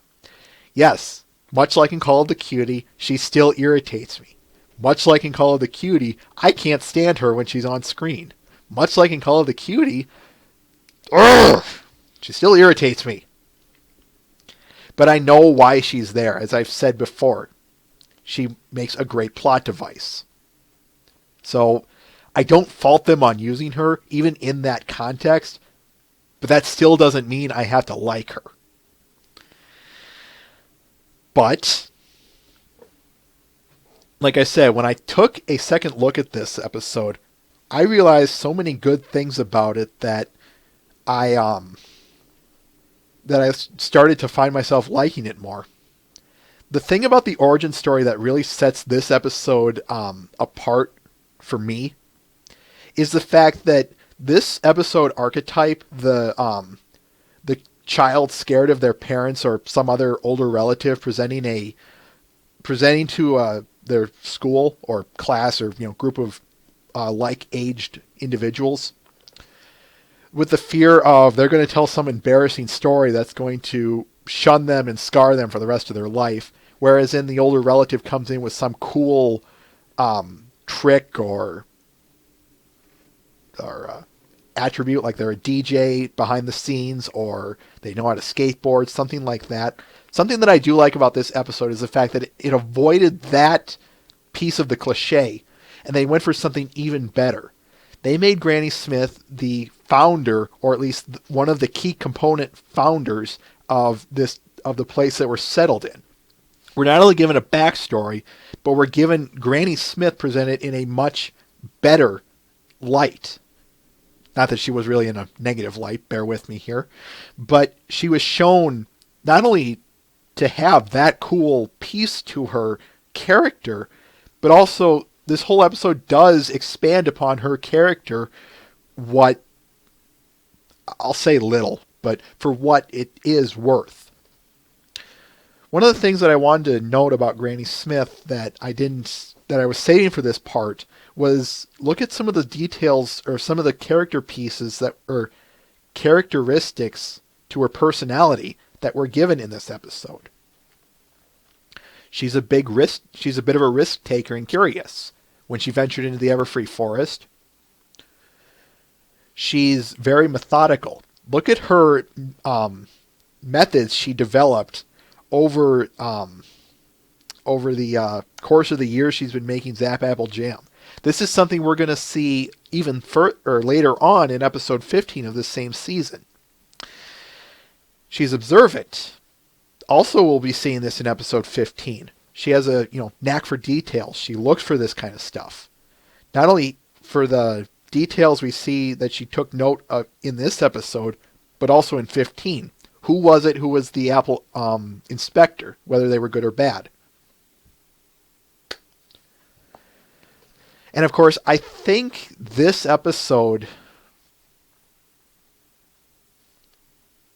No, not really. Never mind. But yeah, you begin to see why I started to really like this episode.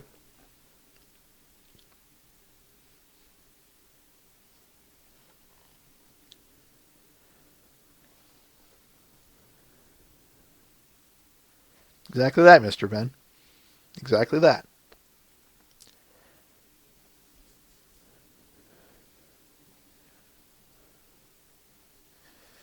One last note I want to make.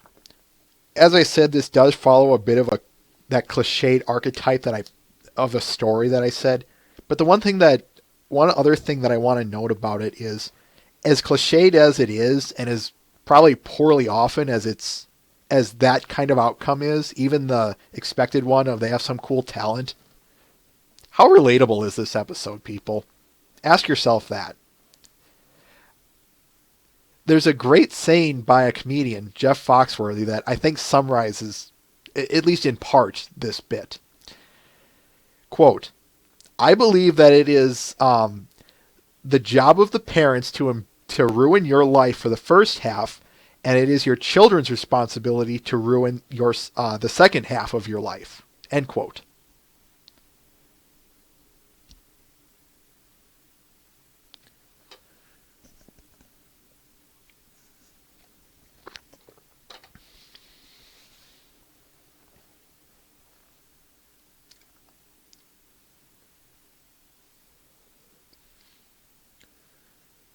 No, Mr. Ben.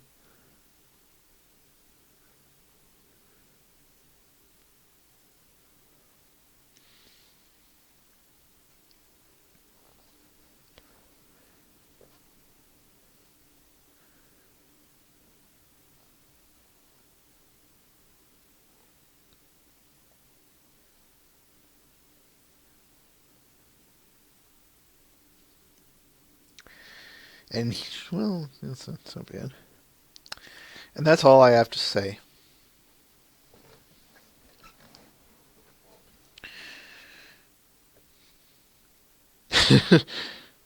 Well, then your parents are still going to be ruining your life, Nittany Discord. They're going to be all like, why don't you have kids yet? Why haven't you met anyone? And all that fun jazz that goes with it.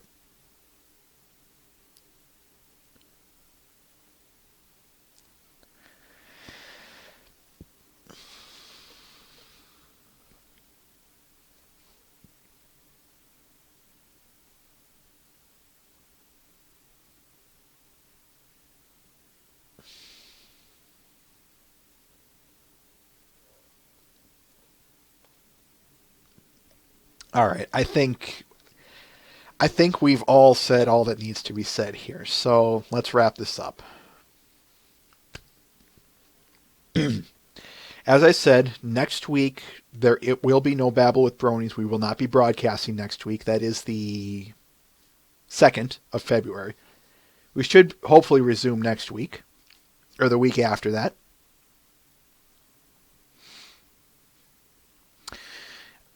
Don't forget about our contact page. I want to address that one last time. That's I'll kill you, Wither King Brony. Follow us on Twitter. Follow us on Facebook. If you really want to stay in the loop, don't forget about DeviantArt too, because I promise you, we do keep those updated.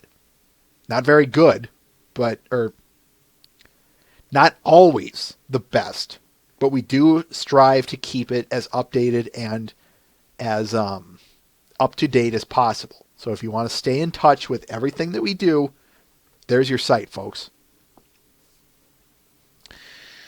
Until then, for all of us here at Babble with Bronies, we want to thank you for stopping by. On behalf of myself, Everlasting Joy, and my fellow friends and coworkers, Twilight is Magic, and Mr. Ben, I want to thank you for stopping by, and until then, farewell.